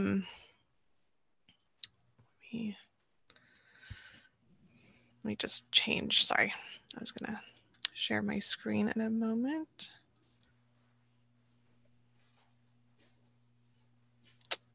Okay, it's not letting me right now. I just turned off, so. Okay. You want to try again? Thank you. Let's see here. Yeah, I don't think I'm a co-host. I was earlier, but I had Marissa, to Go ahead. I don't know. I'm sorry. This is Dave. I don't know what happened, but I just made you co-host again. Okay, thank you. I think I got dropped off as a co-host. Okay, so I am just about to get through this. Okay, sorry about the technical difficulties, folks. So I do have a slide prepared, but I just have some general comments. So regarding, the rest of the Delta, Matt, can you clarify, like, your routine monitoring that you did over the summer? I believe you all went to like 5 to 8 routine monitoring locations to collect all that information that you shared? Correct. We had 5 sites that we were monitoring, 3 on the San Joaquin River and 1 in Disappointment Slough and 1 in Honker Cut. And those were the 5 that we were monitoring every 2 weeks throughout the summer as a part of our recreational study. Yeah, where you're also looking at fecal bacteria contamination. Yeah, this is the first of the kind this summer. So it was really cool kind of addition to the plans to look at a different issue for recreational health. So yeah, and then also in the Delta, East Bay Regional Parks provided a lot of routine monitoring for Big Break, Regional Shoreline. Thank you, Hal. Unfortunately, it was quite impacted by blooms starting in early June through, I believe the advisory went down in the 1st of December, or at least went down to caution level, but it maintained the highest advisory level of danger throughout that period from early June on, and reached sometimes greater than 50 parts per billion microcystins. And also Matt's data that he is sharing about the concentrations, like ranges of concentrations that were detected in the Delta areas was also microcystins. So I wanted to clarify that. Also, in some other parts of the Central Valley region, again, this is the largest water boards region, spanning from, the Oregon border down through Fresno, and there's 3 actually regional offices just to kind of cover that whole area. So starting kind of like more in the northern area, there were 3 PG&E managed lakes that shared their monitoring data with us shortly before the Labor Day assessment, and then during that holiday assessment as well. This includes Lake Britain, which had a caution advisory early in August. Mountain Meadows Reservoir had a patchy kind of pea soup appearance bloom already kind of throughout the summer, and kind of peaked around the Labor Day assessment, where we were able to fund some samples that were analyzed, and the bloom really concentrated in the western portion of Mountain Meadows Reservoir near the dam. And also Lake Almanor has been impacted by blooms, but this was unique that we weren't aware, at least from the data sharing with our partners, that there was a bloom during the summer months. In Lake Almanor, we actually were made aware of a visible bloom occurring in October, which is unique because it's not during our peak heat. And they PG&E posted a caution advisory there and are continuing to monitor that. We're not sure if it's dissipated yet. So that was unique, and it also showed up on the satellite imagery tool as well. Then kind of more around Sacramento area, we actually had a unique red bloom occurring, not cyano. This caught a lot of attention of the community and news, and this was at a park in Sacramento, heavily recreated park, especially with folks being really heavily outdoors due to COVID closures. There's a red algae bloom in Sacramento, so it ended up being Euglenia, a red algae, and that covered like half of the lake, mostly in the shade. And then there's a cyano bloom in the rest of the portion, which was in this more of the sunlight, not a shaded area. It really caught a lot of attention, and we helped kind of like with the public communication there with the local health and with the parks and rec department there. It was unique also that they just had finished overhauling the lake with like lake management practices to reduce vegetation and try to improve water clarity. So it was unfortunate that some of those actual kind of changes might have driven actually this bloom for the first time. We also saw blooms mainly from public reports, again, in illness reports. In the American River, there was some algae and cyano mixed blooms a lot, like kind of stranded in the slow moving areas that resolved themselves once there's a little bit more flow. There's also a bloom that occurred in the Upper Yuba River, which was unique downstream of, a Donner. And that ended up having some saxitoxin being picked up. So we have some saxitoxin producers there. And let's see here. If I have... Also, then going a little bit more closer to Fresno, the Army Corps provided some monitoring information as well for Hensley Reservoir and Eastman. There was a visible bloom in Hensley from February through August, primarily around the boat ramps. They're monitoring from the shoreline. And also the Eastman had primarily a bloom around August as well, and they participated in the holiday assessment. And then for the rest of the Central Valley, I was going to cover some of the Department of Water Resources routine monitoring of the State Water Project. That also includes assessing cyanotoxins at recreation sites. But I heard from Brianna Sakata that she would like to provide a little summary. So please go ahead if you don't mind unmuting yourself. Hi, yes. Hey. So in the Central Valley region, DWR has a few water bodies that we routinely monitor. So for this monitoring season, we did track a couple of cyanobacteria blooms in the Upper Feather River lakes, Antelope Lake and Lake Davis. There were some cyano blooms this year, but we did not detect any toxins in those blooms. We also monitor Lake Oroville, and there were cyanobacteria blooms throughout our monitoring season in Lake Oroville, mostly in the upper arms of the lake, but again, no toxins detected with any of those blooms. We monitor Thermalito Forebay and Thermalito Afterbay, and we did not detect any toxins this season. And then moving down further south, we have San Luis Reservoir. This reservoir usually has blooms every single year. And that was the case this year, but toxins didn't reach levels that we normally see there. We had a caution advisory posted from July through November at San Luis. It was at the warning level from late May through June. We didn't see any danger level toxins. Oh, so I should mention that's microcystins that triggered the advisory. We didn't see any danger level toxin levels like we normally do at San Luis. And then O'Neill Forebay, we did have microcystins detected pretty much from July all the way through November. There was a caution advisory there from July through mid-August. It increased to warning in August and September, and then back down to caution September through November. And we're finally not detecting any toxins now. And our monitoring has ended for the season. I think that covers all the Region 5 water bodies. Do you want me to mention any of the other water bodies in other regions that we monitor? It's up to you, Becky. Yeah, I think that's fine. Go ahead, Brianna. Okay. So we have Pyramid Lake. I think that's the Los Angeles Regional Board region. Right. Mm-hmm. So we did have advisories at that lake due to microcystins from June through September, mostly caution level. We were at the warning level from July through August, but we weren't detecting any more toxins once we hit September. Castaic Lake is also in that region. We had a very brief caution advisory that was up for just a couple of weeks due to microcystins in one sample that we collected from the boat launch. That was late August, but other than that, there were no bloom issues in Castaic Lake. Then we have Silverwood Lake, that's in the Lahontan region, and we had no advisories, no blooms detected in that lake in our monitoring.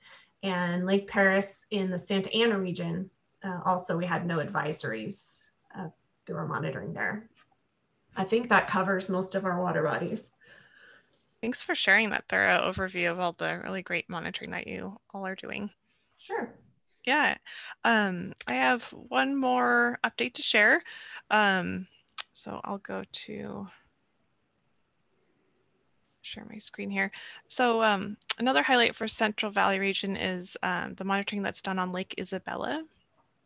And this is done by Kern County Environmental Health Department. I don't believe anyone's able to make it today, but I put together a little summary for their monitoring because it highlights something unique that happened here. So they started monitoring, or they established a summer monitoring program from May through approximately October since 2017 after a really lake-wide bloom and occurring in Lake Isabella.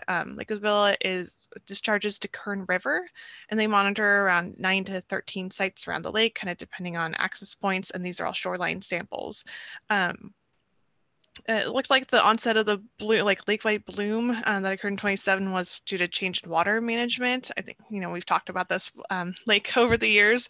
That's why I'm kind of sadly picking on this one right now, but the water level was significantly lowered to begin critical dam maintenance in 2017, and that maintenance is still ongoing. And the lack of lower lake levels and lack of flow might be some of the causes of this really dense bloom that they're seeing with heavy scum formation along the shorelines. And I just wanted to highlight some of the monitoring because we actually have satellite imagery to go along with that as well. So the bloom started at around in May. In June, I just wanted to highlight the eastern portion of the lake, as you can see, with the brighter colors from the satellite imagery here. Those monitoring locations, there are about 5 locations in the side of the lake that were actually at a danger level in June, spanning from 20 to 428 micrograms per liter microcystins. And there's also some low level of anatoxins detected at the shoreline sampling locations. And in August, there's, again, a press release and a lot of communication here. There is a lake-wide bloom based off of their monitoring at these shoreline locations. And it was very elevated advisory due to the concentration of microsystems that were being detected from like 6 micrograms per liter to 57 in 12 of their locations that were being monitored. And the satellite imagery also kind of shows this, definitely shows the abundance of cyanobacteria had increased significantly in the lake. And this is a snapshot of their monitoring locations from our portal map at that time. And interestingly, in September, where your abundance is starting to dissipate, the bloom was slowly crashing, but microsystems were being, definitely being released from all the dense bloom, and the ranges of microsystems that were detected were extremely high. And the danger levels were 20 micrograms per liter to 9,400. Micrograms per liter, which was, I think, the highest microsystem levels that we detected this past summer. So I just wanted to kind of highlight how, definitely routine monitoring really helps understand the severity of blooms and also the changes if when it's patchy, and like the west side of the lake was not under advisory in June, but then, it definitely changed over the summer. And it's really important to do that follow-up monitoring after we get those initial incident reports earlier in the summer. And yeah, just wanted to share that kind of snapshot of something that occurred in our bloom, another bloom that occurred in the Central Valley. Becky, great. I believe the Central Coast Regional Water Board staff also have an update once we get to Regional Board 3. Okay, we're gonna jump back to Clear Lake at this point. If you're done sharing slides, Marissa. Great. Yes. Go ahead, Sarah. Thank you. So I have a small PowerPoint of the cyanobacteria genera that also has some results in it.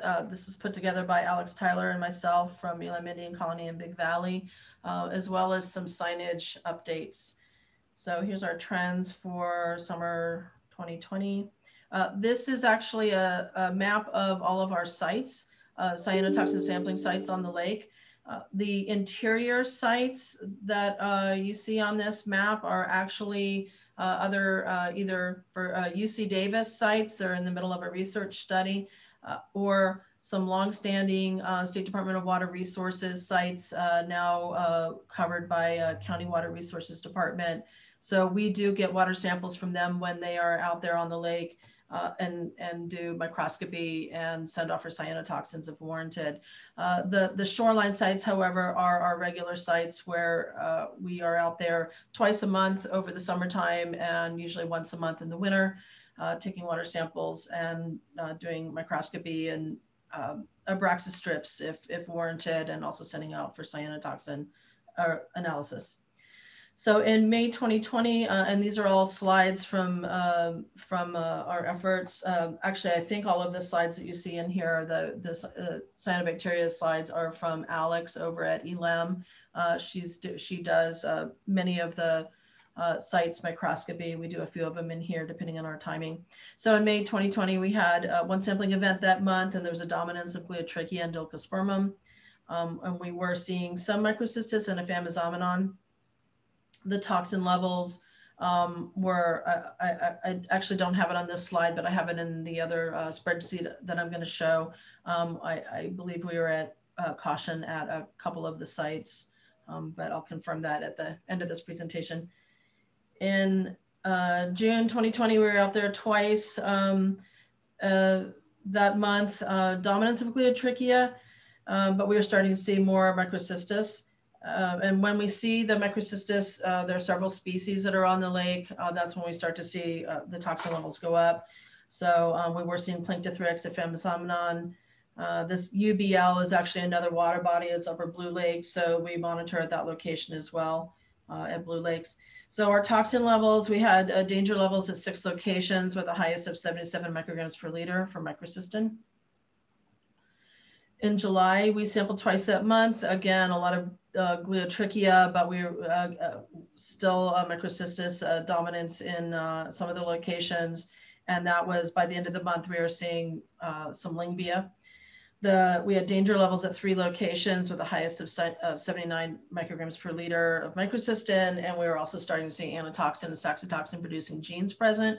We do, for the last several years, have been doing qPCR for all of the 4 gene producing toxins, and just as a, as a baseline. And when we start seeing higher numbers of, we even do it for microcystis. And when we start seeing those higher numbers, we will, if we weren't going to do toxin levels, toxin analysis of those sites, we will ask the lab to do toxin, whether it's anatoxin or microcystin, we'll ask them to do the toxin analysis.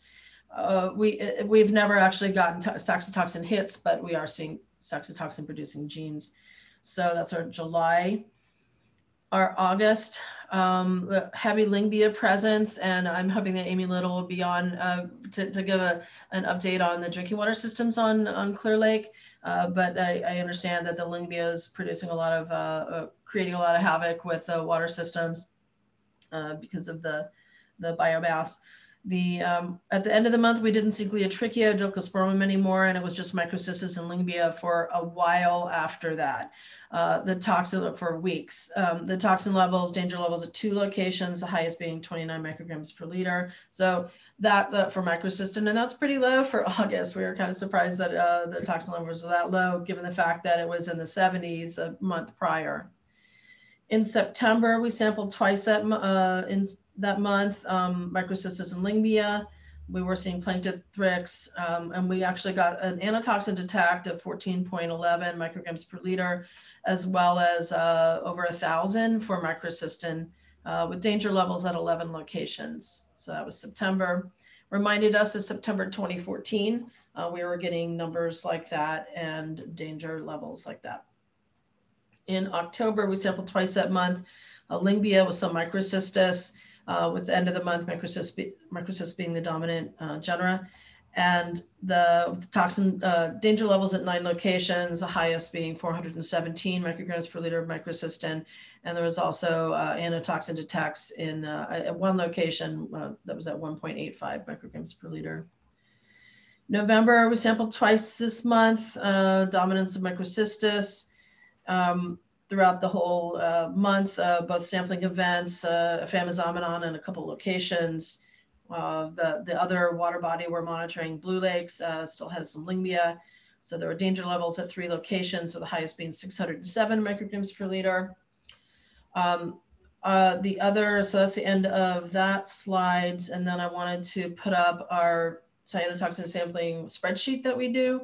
So this is all of our regular sites. There's 21 regular sites, and the signage that was recommended based on the toxin levels, lab toxin levels at each location. So if you scroll out a little bit, you can see that there was a lot more danger levels from in the fall than there was kind of the rest of the season.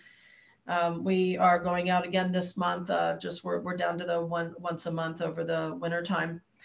We also did some just kind of tracking of how many caution, warning, and danger events or levels were at each of our sampling events. And so you can see that we had some sites that throughout the whole sampling season had 100% of the time were at caution, warning, or danger. There were 2 sites like that, and several of them that were more than half the time were at caution, warning, and danger.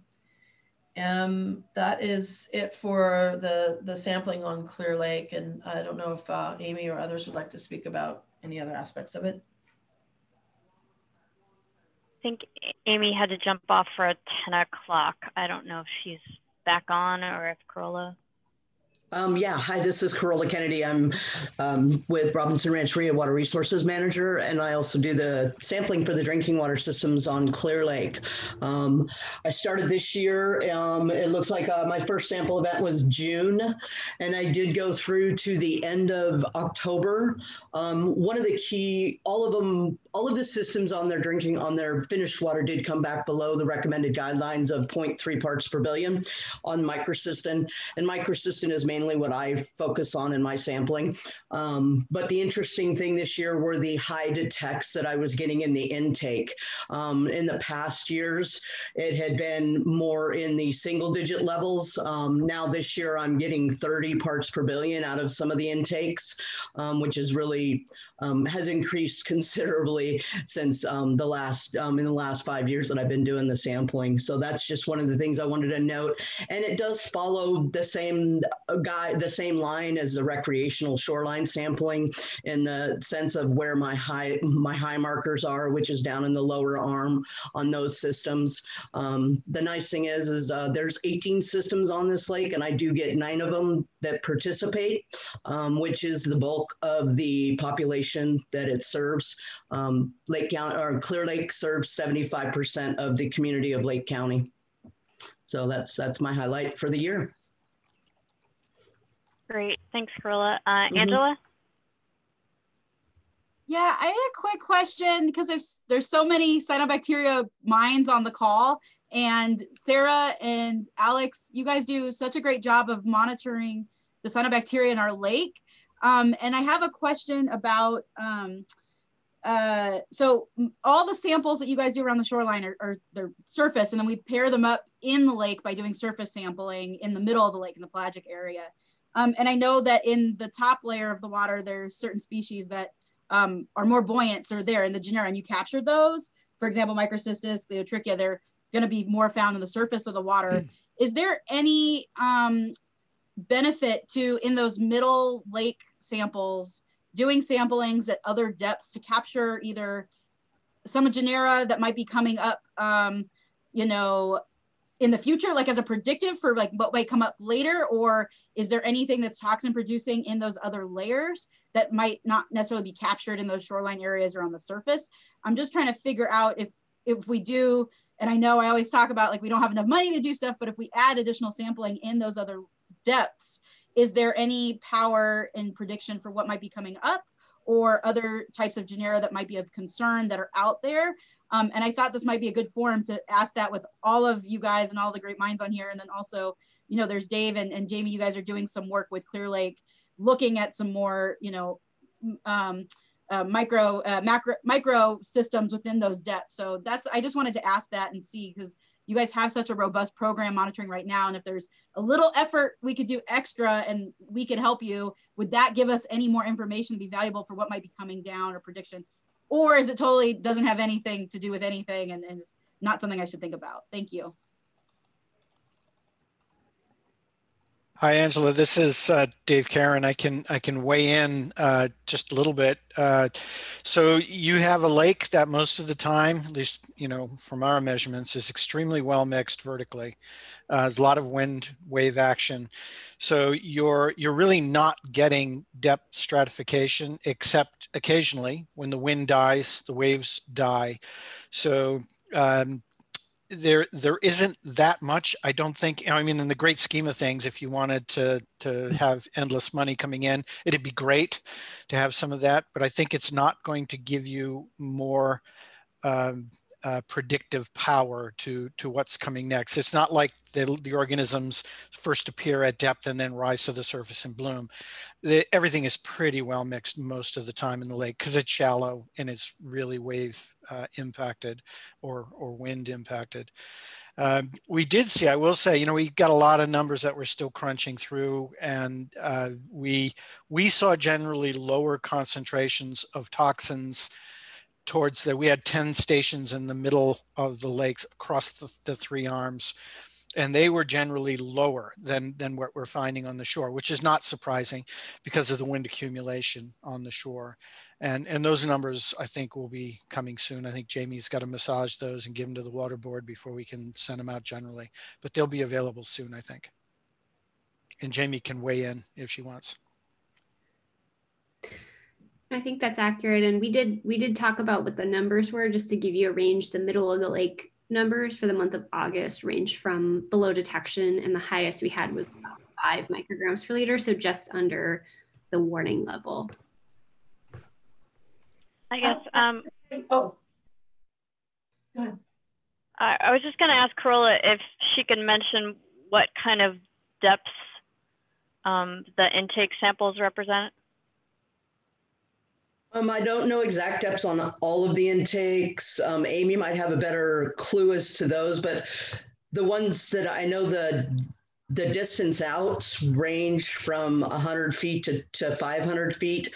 I'll work on getting the depths of all of those intakes because, yeah, that is becoming apparent. I mean, more of an issue or something to look at for what I'm getting on my raw water, as opposed to what's coming in on the shoreline, as opposed to what Sarah's also getting in the center of the arms with the samples that she does.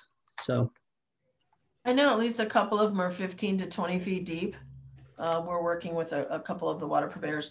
And I wanted to say, Angela, if you do want to take any water, I know that some of your sampling out in the center of the arms takes samples at different depths. So if you ever want to capture it through, grabbing it from a Van Dorn or however you do it, then we'd be happy to look at the water samples and do microscopy on them and some Abraxas strips and just see, if there's any difference with the surface water. Thanks. And sorry, most the depth. I'm sorry, most of those intakes do sit at the depth of between 1 foot to 3 feet above the bottom of the lake. Okay. This is Peggy. My comment regarding the vertical migration. I'm interested in your statements because, especially if you've got 20 or 30 feet. Microcystis is a vertical migrator, and it migrates to the surface of the water column in the delta about 10 in the morning. It comes up and it goes down about 4 in the afternoon. So depending upon the time that you sample, depth can be really important, whether it's on the surface or not. Plus, there was the comment, at least for us. So, and the comment otherwise would be that if you want to know what's going to come up in the future, Microcystis really sits on the bottom of the water column early in the morning and late at night. And that's where it accumulates. And that's what you're going to see in the surface during the day.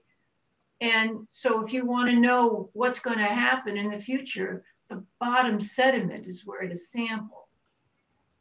Because that's what I would put it. And in fact, I've seen a study that was done by UC Davis on the sediments, and sediments are containing not only Microcystis, but other species as well. So forecasting, the sediments is the place perhaps to look.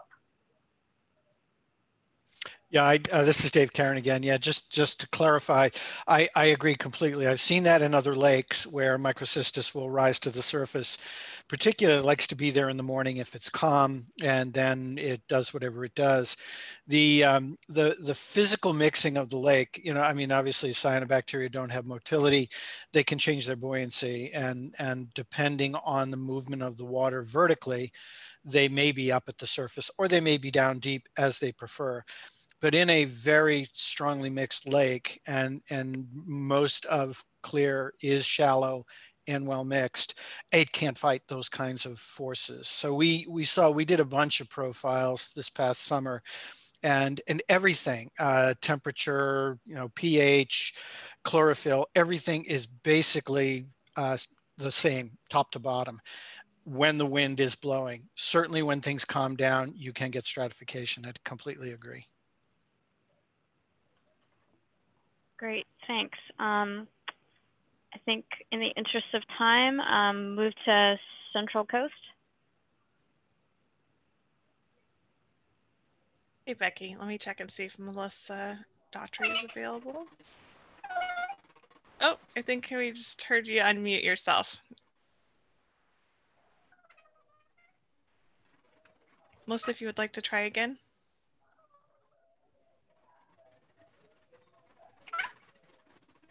Yeah, it looks like you've unmuted yourself. If you'd like to share your summary for the Central Coast.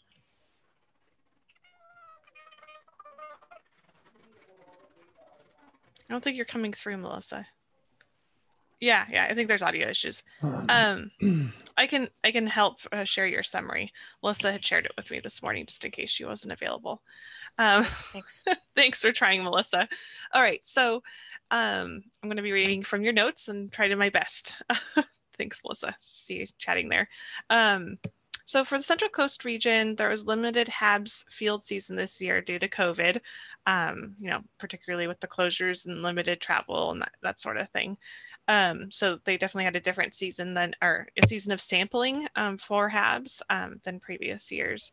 The Central Coast participated in the pre-Labor Day assessment in August, which resulted in caution advisories being posted at Lakes San Antonio and Lake Nacimiento, and both of those lakes are north of Paso Robles, so more at the northern end of the Central Coast. There's also advisories posted at Laguna Lake, which is kind of pretty much within San Luis Obispo proper, a little bit on the outskirts, of course, and also at Lopez Lake, which is more inland and about like kind of northeast of Pismo Beach. I want to kind of give you guys the layout there. Much of the field work, and data that went into the advisories was based on visible observations at shorelines and identification of cyano species. And there were low detection of cyanotoxins, particularly microcystins, at Lopez and Laguna. And there was also cyanobacteria confirmed as part of the bloom in San Antonio and Nacimiento lakes, again in the northern end. And then some partners were monitoring, of course, in Pinto Lake. We've heard quite a bit about Pinto Lake in the past, particularly with their mitigation program. They did sampling monthly and had low detections of anatoxin, quite low detections of anatoxin and microcystins and saxitoxin during their monitoring. And they maintain a no swimming advisory at the Pinto Lake due to some other factors. And then Santa Margarita Lake was also posted for caution in October based off of a visible bloom and also detections of low levels of anatoxin A. And that's the summary from the Central Coast region. Thank you. Thank you, Melissa, for your summary. Great, thanks. How about Region 6, Mary, is now a good time? Becky, can I share my screen? I'll be sharing something to help Mary's narrative. Yeah, thanks, Becky. Thanks for projecting that, Marissa. All right, should be shared now. Not as much action in our region as others, but we were involved in responding to 20, actually. When this was prepared, we responded to another HAB event after this. So this was just prepared for an executive officer's report and depicting, how the response efforts in our region have increased through time. Of the 20, it says 19 here for 2020, it was actually 20.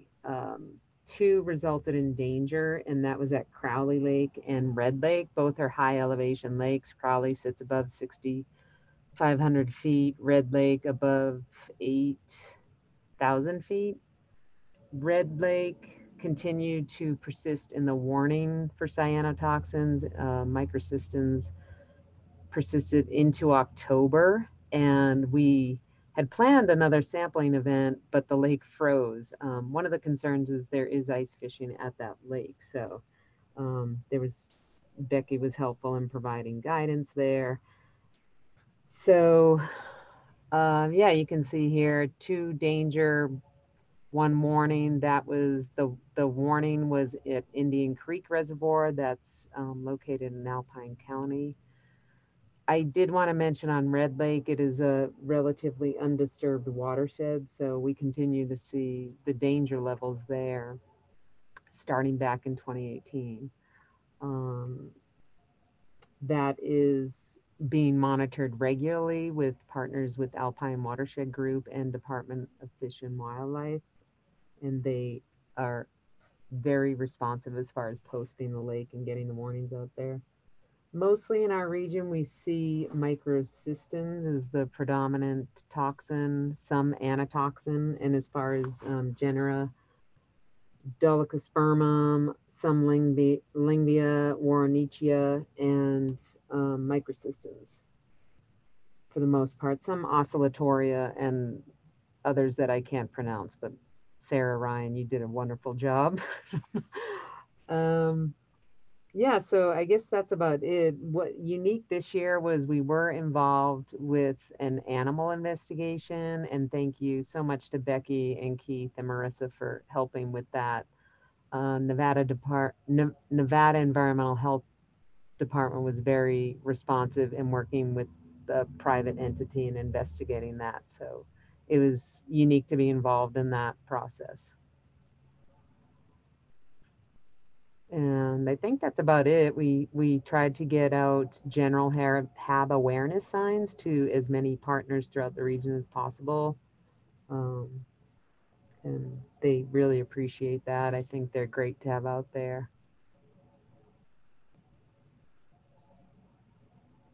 Great, thanks, Mary. And I love the summary table. It's great, thanks. Moving down, let's go to 7. If Jeff, I know we had the confusion with the Zoom details. Sorry about that. No worries. No, it's all good.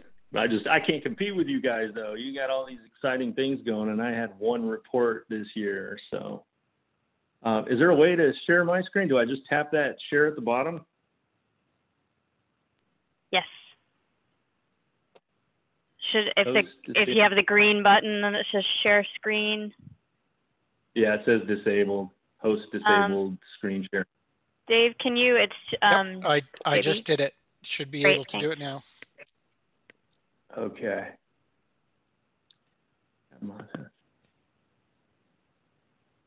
So what do you see?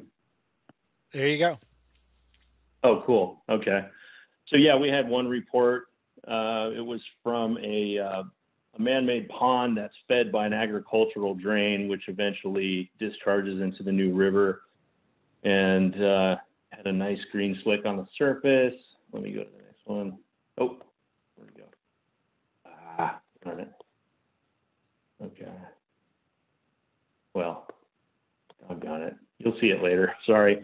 But we had a microcystin level of 153 micrograms per liter, which I thought was really big until I heard Region 5 and their 9,000 micrograms per liter. So whatever.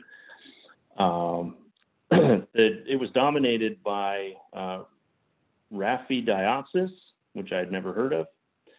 And there was also some Planktothrix and Microcystis in the sample. I went down to the site again and posted the danger signage. So that'll be there until we could do some follow-up sampling next week. Other than that, we just have the ongoing Salton Sea monitoring, but we haven't really had anything above the caution level, just kind of waiting to see at what point the salinity threshold is going to prevent them from surviving. Hopefully that will happen. But most of the algae at the sea we're finding is benthic algae, and a lot of the algae is covering the whole bottom of the sea. You can see in this photo here, really fine sediments, some clays even, some silts, and the algae manages to form a layer over all of it. Oh, that was from the pond that I was just talking about previously. That was the scum from the surface, real thick and green. But these are just clumps of sediment on the bottom covered in this thick algal layer at Salton Sea. That's another site. That mass that you see in the foreground there, that's actually dead Charixid that have washed up from the sea. There's layers and layers of Charixid as far as you can see on the shoreline. They're really prolific in the sea, and they die and they wash up on the shores. This is at the south end of the sea at the shore. I have no idea what this is. So I took samples, I sent it to the lab.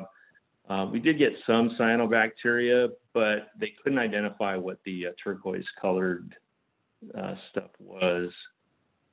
This is a clump from the sediments at Salton Sea. I just dug in, grabbed a clump, and you can see the algal layer on top, that leathery skin there. So I sliced this clump in half so you could see the cross section. And then I washed off Jeff? all the sediment. Yeah. I don't think we're just seeing like a gallery of different pictures. So if you're switching, I don't know if it's on a different screen, but we're you're not seeing the main. We're seeing like 001 and 01 and 002 and 02. Oh, sorry. Okay, because I enlarged it. It looked like it was spinning, so I wasn't sure if it just locked up or not. Okay, I'm gonna stop sharing then. There's no point. I thought it would be full screen for you if I put it on my full screen, but I guess not. Sorry about that. That's okay. It's interesting to see the pictures. How do I give you control back? If you go back to at the top, you should get a little red square that says stop sharing. Okay, thanks. Yeah. I will say, I think Salton Sea, if I'm recalling correctly, had, at least at some times, all 4 toxin classes with detections. Oh yeah, for sure. Yeah. Yeah. In the summertime, we would get all 4 toxins. Yeah. And it's not like we have bloom events. It's almost like a constant light bloom, if you will, throughout the entire sea. It does mix pretty well. Sometimes it's stratified if it's very calm, usually in the hotter weather months. But otherwise, it's a very shallow lake, and so any kind of wind or anything is going to really mix that body of water up. So, all right, well, that's about it in the interest of time. Great, thanks. Region 9.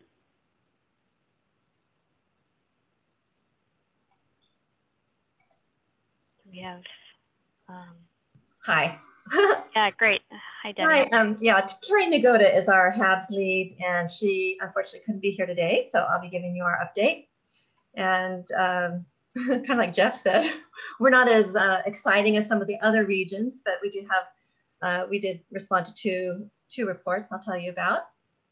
The first was a bloom in Lake Henshaw, which is a reservoir where the water is mainly used for irrigation. And we got a satellite notification of the bloom there, and Carrie and I went out and did a site investigation.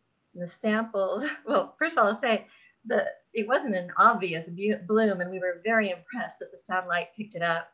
We did see a little superficial layer of cyanobacteria. So anyway, the samples that were collected showed Planktothrix and Microcystis, and the microcystins were at a caution level, and so the signs were posted. And then after that first round of sampling,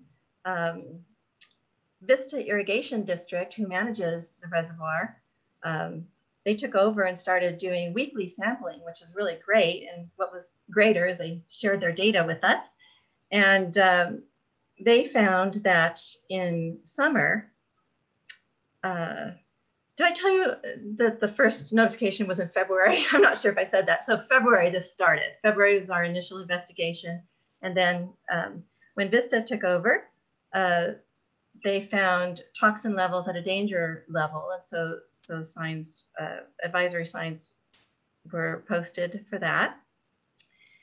And then this high levels of toxins in Lake Henshaw kind of prompted concern about the downstream reservoir, which is Lake Wolford, and that's managed by the city of Escondido and used for drinking water. So the city of Escondido did some sampling, and they found no toxins and nothing. So that's good news. Anyway, back to Lake Henshaw, sampling continues, and the cyanotoxins have decreased to a caution level, but it's still continuing. So this is 10 months now. So Lake Henshaw still continues to shine. The second report we responded to was a report of a dog illness. The dog had been playing in Agua Hirionda Lagoon, which was it's a coastal lagoon with little shoreline recreation areas. So Carrie and I went there twice in 2 weeks, did sampling both times. And both times we sampled water and the sparse mats that we could find. And in all of our sampling, there were no toxin, there's no signs of any cyanobacteria problems. No toxin producing genes were found in any of the water or the mat samples.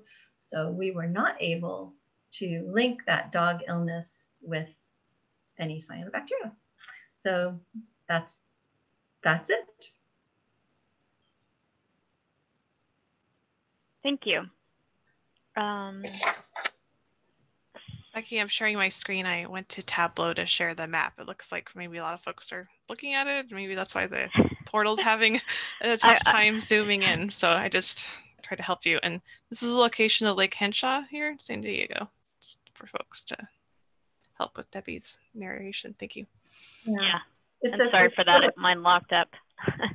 Just south of Mount Palomar. Great. I apologize, but in kind of skipping around, did I miss anybody that has a summary from the last year that they'd like to report out on? I believe Santa Ana region, Regional Board 8, has Barbara Berry on the line. Oh, yeah. I'm sorry, Barbara. Do a little update. No worries. Yeah, it'll be real quick. I just want to highlight all the work our staff did this year.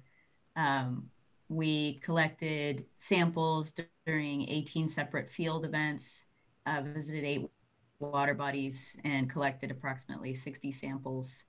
And we were also successful in coordinating with partners at Big Bear Lake, City of Lake Elsinore, and San Bernardino County Parks for the pre-Labor Day assessment, and have also been pretty successful with San Bernardino County Parks after the pre-Labor Day assessment. And we're developing a pretty good partnership there to have them take samples and be part of the HABS program. And we kind of expanded our efforts into different lakes this year. We got to Lake Hemet, and we also made a very concerted effort to really get an idea of the HAB concentrations at Big Bear Lake this year. And we found danger levels of cyanotoxins, mostly microcystis, in Big Bear Lake, Prado Regional Park Lake, Yucaipa Regional Park Lake, Lake Hemet, Lake Elsinore, and Mystic Lake. Mystic Lake is one that we haven't really been to. We still have ongoing blooms at, I didn't realize this, but Lake Hemet, I looked at the satellite images recently. Lake Hemet, Mystic Lake, and Lake Elsinore, but the cyanotoxin concentrations are decreasing, and it looks like the bloom at Big Bear Lake has finally subsided.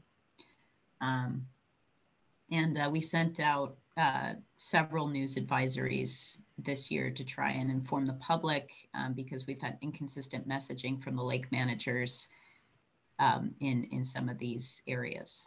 And that's all I wanted to point out. Oh, great, thank you.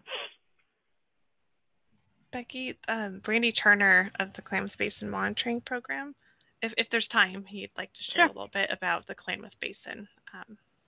Sorry, no one was prepared to speak earlier about the very northern end of California.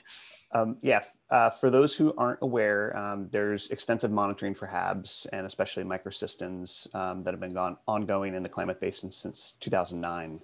And that's thanks to funding from PacifiCorp through the Klamath Hydroelectric Settlement Agreement. This includes both public health sampling of surface water scums at shorelines to understand the risks to recreational users, as well as baseline sampling below the water surface that's more representative of the water bodies themselves. 2020 was mostly a typical year in terms of toxins and the seasonality of the blooms. Upper Klamath Lake in Oregon is typically dominated by a strain of Phamizomenon flassaqua that doesn't produce cyanotoxins, but there's other species of cyanobacteria that are present there at different times of the year that do produce cyanotoxins. This year we saw high levels of Gliotrichia and microcystis, and saw microcystin concentrations as high as 110 micrograms per liter. below the state line, we do have extensive blooms of microcystis occurring as they typically do in Copco and Iron Gate reservoirs. And so there were danger postings within those two reservoirs, basically from mid-July through the end of November. Microcystin values were as high as 46,000 micrograms per liter in Copco this year.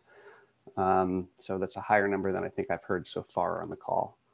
So we're number one, I guess, up in the Klamath. The microsystem values, though, in the main stem Klamath River below Iron Gate Reservoir were substantially lower in the reservoirs, which is typical. And microcystin concentrations only really reached the caution level in the main stem Klamath, but toxins were measurable all the way down to the estuary.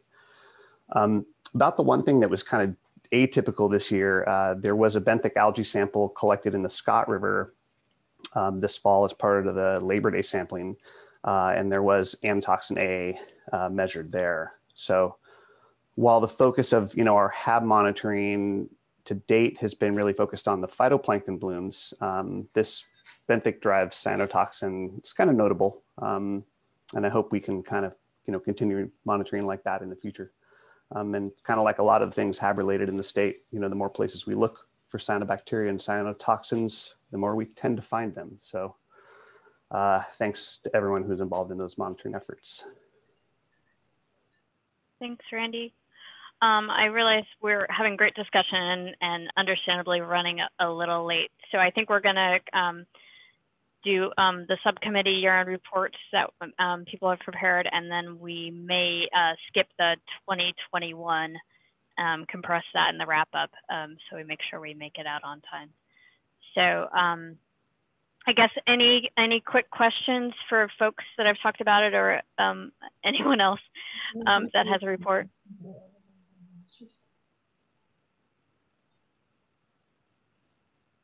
Okay, well, I really appreciate everyone's time and putting those together and having the discussion and doing the field work and monitoring and laboratory work to make all that happen. So thank you.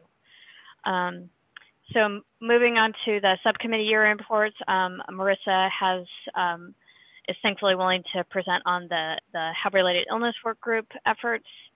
And then I know Carrie sent something out from mitigation subcommittee. I don't know if Hal is gonna present, or Hugh, sorry. On that. Becky, this is Hugh Dalton. Can you hear me? Yeah, yes. Can I report on Region 3 real quick? Yes. Okay. Well, in summary, I'm sorry I don't have a little presentation. I'm just putting together the annual aquatic pesticide application for this year. We did have kind of an interesting year of early season cyanos that didn't bloom, and then midsummer did an application of copper on June 12th. Afamazamenon was the lead cyano out there, but leading up to that, we had a group of anabenas that were kind of coming and going from April to August. And so I did one treatment this year at 250 parts per billion around mid-August, and that was kind of it for the year. So we did run toxins and found a little bit of anatoxin A at a little less than half a part per billion. So it was kind of a mild year for us here in the Central Coast. That's all I have. Hugh, can you clarify what water body? Just want to make sure. It's Loch Lomond Reservoir. It's our drinking water reservoir in the Santa Cruz Mountains. Great, thank you. Appreciate you jumping in. Thank you for doing that. Thank you. Marissa? Yes, hey Vicky. I'm just gonna share my screen now. And just clarifying question about the subcommittee updates. How much time will be allotted? I know because we were running behind, I just wanted to gauge my own speaking time because I have subcommittee updates, 2 of them. Can you do both in 10? Yeah, okay. I will Great. try my best. All right, let me get into presentation mode. Apologize for not doing that originally. All right, so for the subcommittee updates, I'm going to start off first with an update from the HAB-related illness work group. Though not formally a CCF subcommittee, we always provide updates along with subcommittees because it fits quite well. And we're a work group that's part of the interagency task force that responds to bloom reports that are submitted by the public and any other partners. And the presentation I'm sharing today for this subcommittee, or kind of work group update, was prepared by Becky, our facilitator today. Doing a great job, thank you. I'm going to present her material today. I just wanted to clarify that today. So in our illness work group, we focus on responding to HAB-related illnesses that occur in both freshwater and estuarine environments, and help track what's the illness occurrence in California statewide.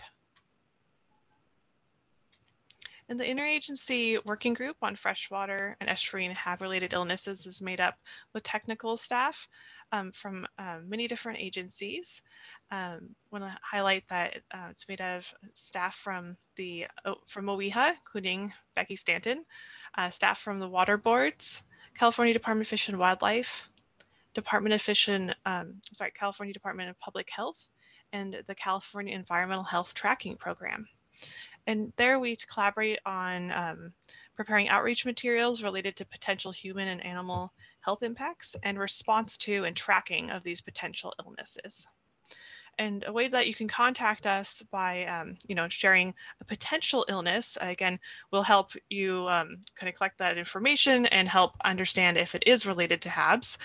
Please submit any potential illness to the online reporting form that's on the HABs portal. It's the reporting form is not just for bloom occurrences, but there's, as you go down in the reporting form, there's also boxes to check for illness reporting. In my presentation, I'm just going to be sharing an overview of the outreach materials that we have developed over time, and also the available materials that we've improved over the past year. So some of this is kind of a repeat of what you're aware of, and also we want to just highlight some of the new and kind of like exciting fact sheets and kind of educational material that we have for targeted audiences. So first off, I'm going to be highlighting the general public outreach materials. And on the portal, there's several web pages that provide this information. So that's frequently asked questions for human health, for just generally understanding harmful algal blooms and healthy water habits.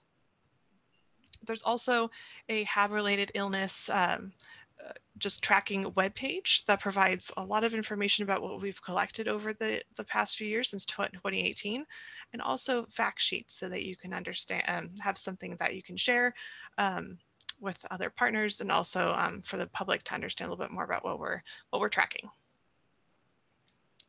And also, we want to highlight that OEHA has added additional information to their fish advisory pages that they maintain for fish consumption advisories statewide.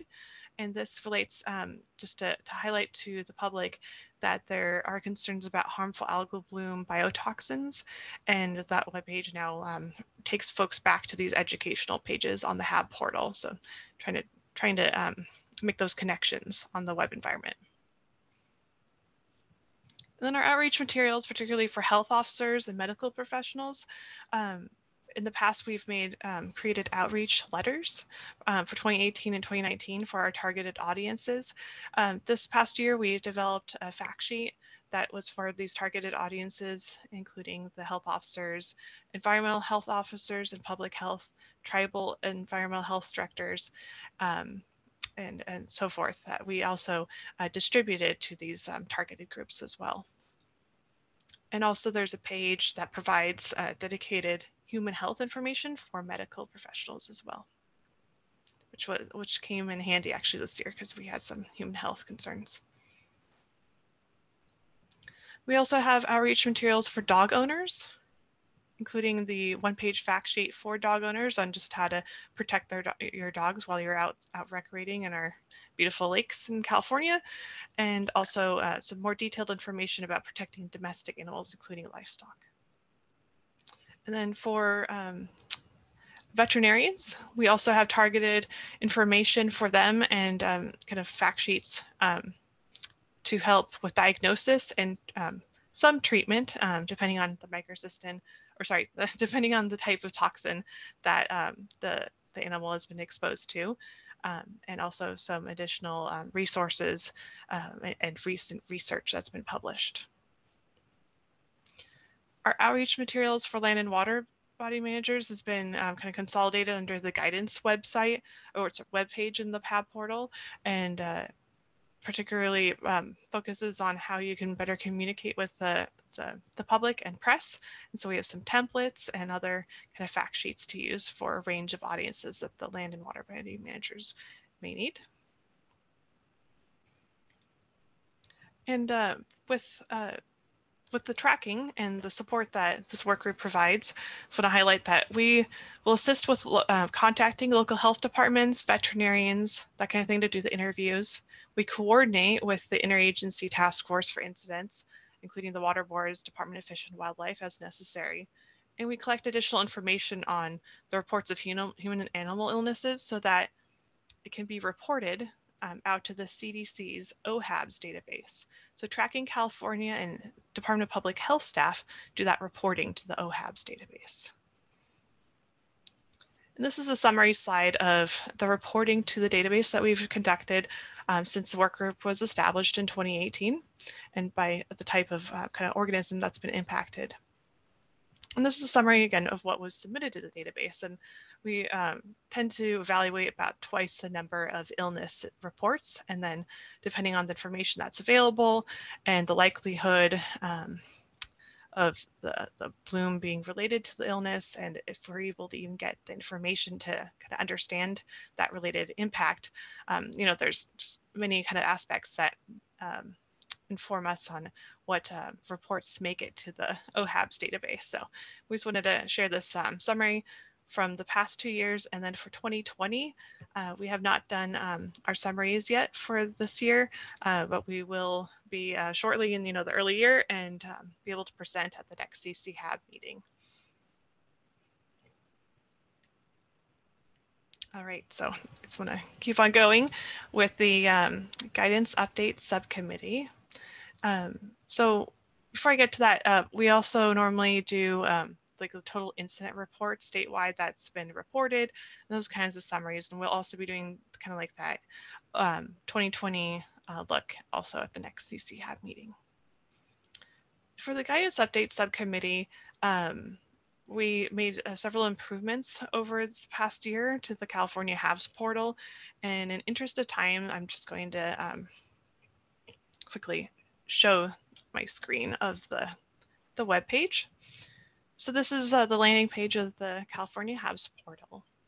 And over the past year, we made some improvements, including we were able to host the Healthy Water Habits video created by the Department of Water Resources, which is a short video. It's really educational and really well made. So we recommend sharing this with any of your community and your partners. And with the portal, we mostly we created many new pages to share our educational material, fact sheets, that kind of outreach material from the subcommittees and work groups, and really help try to improve the navigation of our portal. We normally do this about once a year, and the portal resources were consolidated and presented like a little more easily accessible on the landing page, and we've separated them out for resources for the public and resources for response organizations. And so I'm just going to highlight that we added frequently asked questions page for understanding what the advisory signs mean to the public, and also, especially when these signs change over time. Information about toxic algal mats or benthic cyanobacteria, and also the dedicated page about illness tracking that I already mentioned. And then for resources for response organizations, previously a lot of this was all kind of put on one page and had navigation on there. So we broke this out so it was just easily accessible for the landing page. By popular request, we made sure that the state agency contacts are easily accessible. And we also updated our Science and Guidance webpage to host the most recent information on the CCHABs, California Voluntary Guidance for Response to HABs and Rec Waters. This presents the material that CCHABs developed over many years now, all on one page, kind of like an e-document with table of contents here to take a look. And we've made some improvements by having a short HAB response plan that goes by this kind of step-by-step process that you would go through as a response agency, and partnering with the state agencies on this, on implementing this guidance. And we also added a whole section for toxic algal mass or benthic cyanobacteria signs and posting guidance. And this was new for this year. It was adopted by CCHAB in the spring and posted on this portal. And thankfully, it was available because we had many incidents of these toxic algal mass, and we're able to implement posting guidelines and the signage. All right, so that's the end of my time. I had to keep this short, folks. Thank you for listening to this subcommittee updates. Great, thanks, Marissa, and sorry for compressing you a little bit. I know we got an update from Carrie. I don't know if Hugh, did you want to go through that?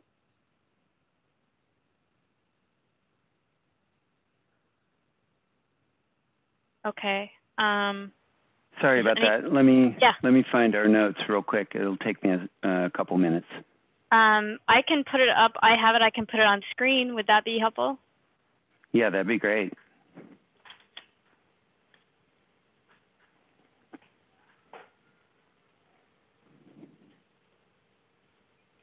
Let me just make it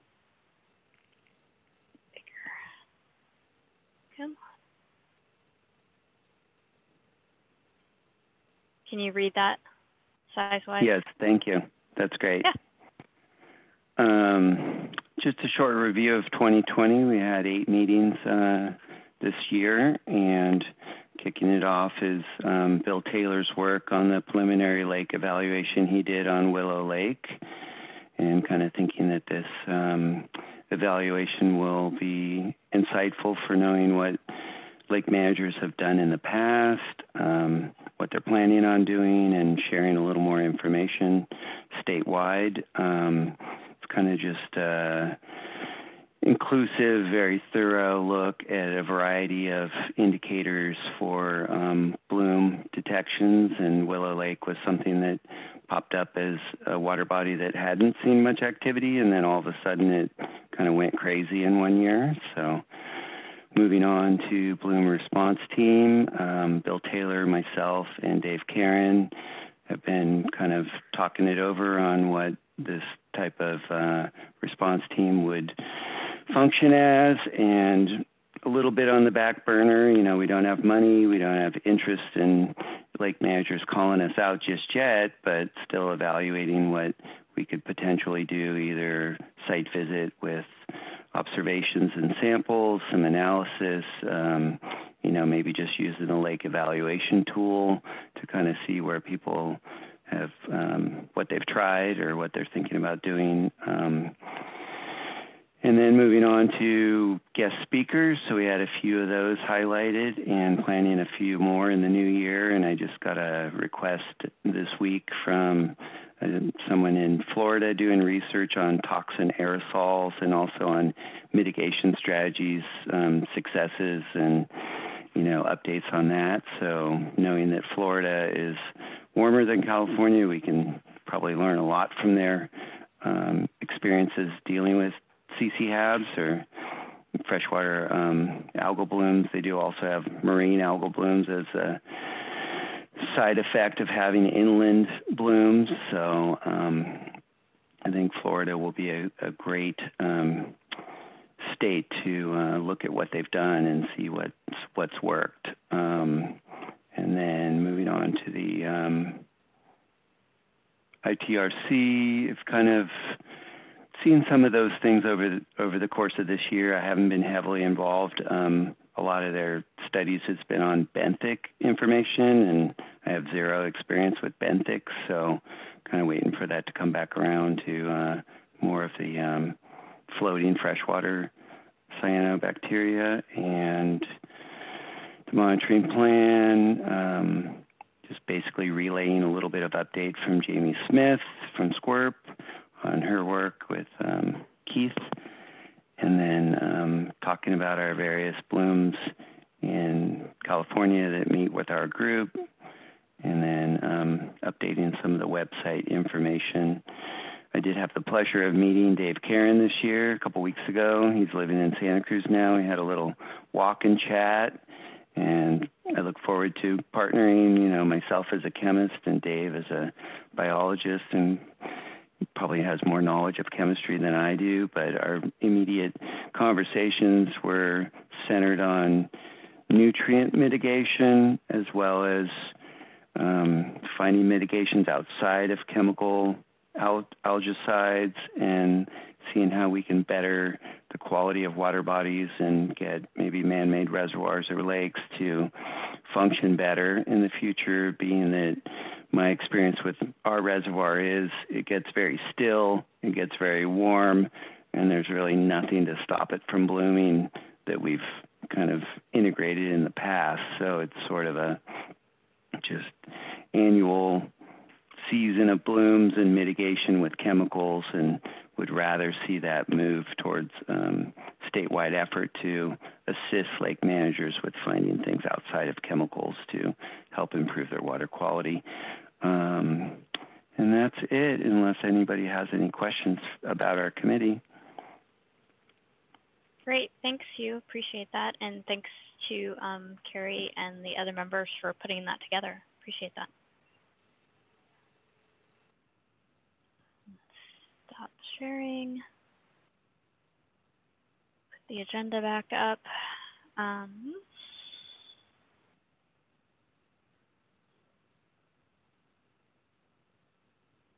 Great, thanks. We've expect for 2021 to continue with our quarterly meetings. So we'll be probably looking at, I think generally that's been a March or April meeting. I know there's been some topics that have come up. I know both, as Marissa mentioned, for the illnesses and the overall HAB incidents, makes sense for us to wait until, you know, the absolute end of the calendar year and then spend the time to pull everything together and make sure we have a complete picture. So we'll hopefully bring those back around. I know there was some discussion earlier about differences with sampling depth, and Peggy brought up the sediment, which I think has also that had come up under the FHAB monitoring too. So that might be interesting. And then I know there's some questions that overlap with mitigation subcommittee about the different groups that are implementing some of those mitigation. Is there other topics or questions about schedule that have come up for folks they want to talk about briefly? This is Keith again. I wanted to bring up, and we had a couple conversations with some other CCHAB members about the idea of fire impacts as a potential CCHAB topic that could get, if we could maybe invite some speakers and bring in some additional experts. It seems like there's a little bit of interest given the fire season we had here on maybe some almost like a review talk on the current state of knowledge of fire impacts and HABs and phytoplankton ecology. Great, thanks Keith and Sarah. And I know that was one of the questions that popped up quickly in the mitigation, is they have someone that'll be talking about that next year as well. So it'll be great to connect all those across. Anything else for some topics we want to make sure to cover in the future? Becky, this is Jamie Smith from SWRCB. Maybe another good topic is the National Harmful Algal Bloom Research Priority Document that's in the pipeline right now, but I think it's looking like it would be wrapped up either in the spring or the summer. So it might be nice to hear from the National HABs Committee about the findings of that report. Great, thanks. Yeah, I know we've had Holly has reported on that. I know you've done too, so it'll be great. Thanks for clarifying about timing. That would work well for that. Any other things we want to make sure to have on the radar, or I'll go ahead and open up if there was anything about that came to mind from earlier today that we want to, any follow-up questions that came to mind that we want to briefly cover as part of the wrap-up.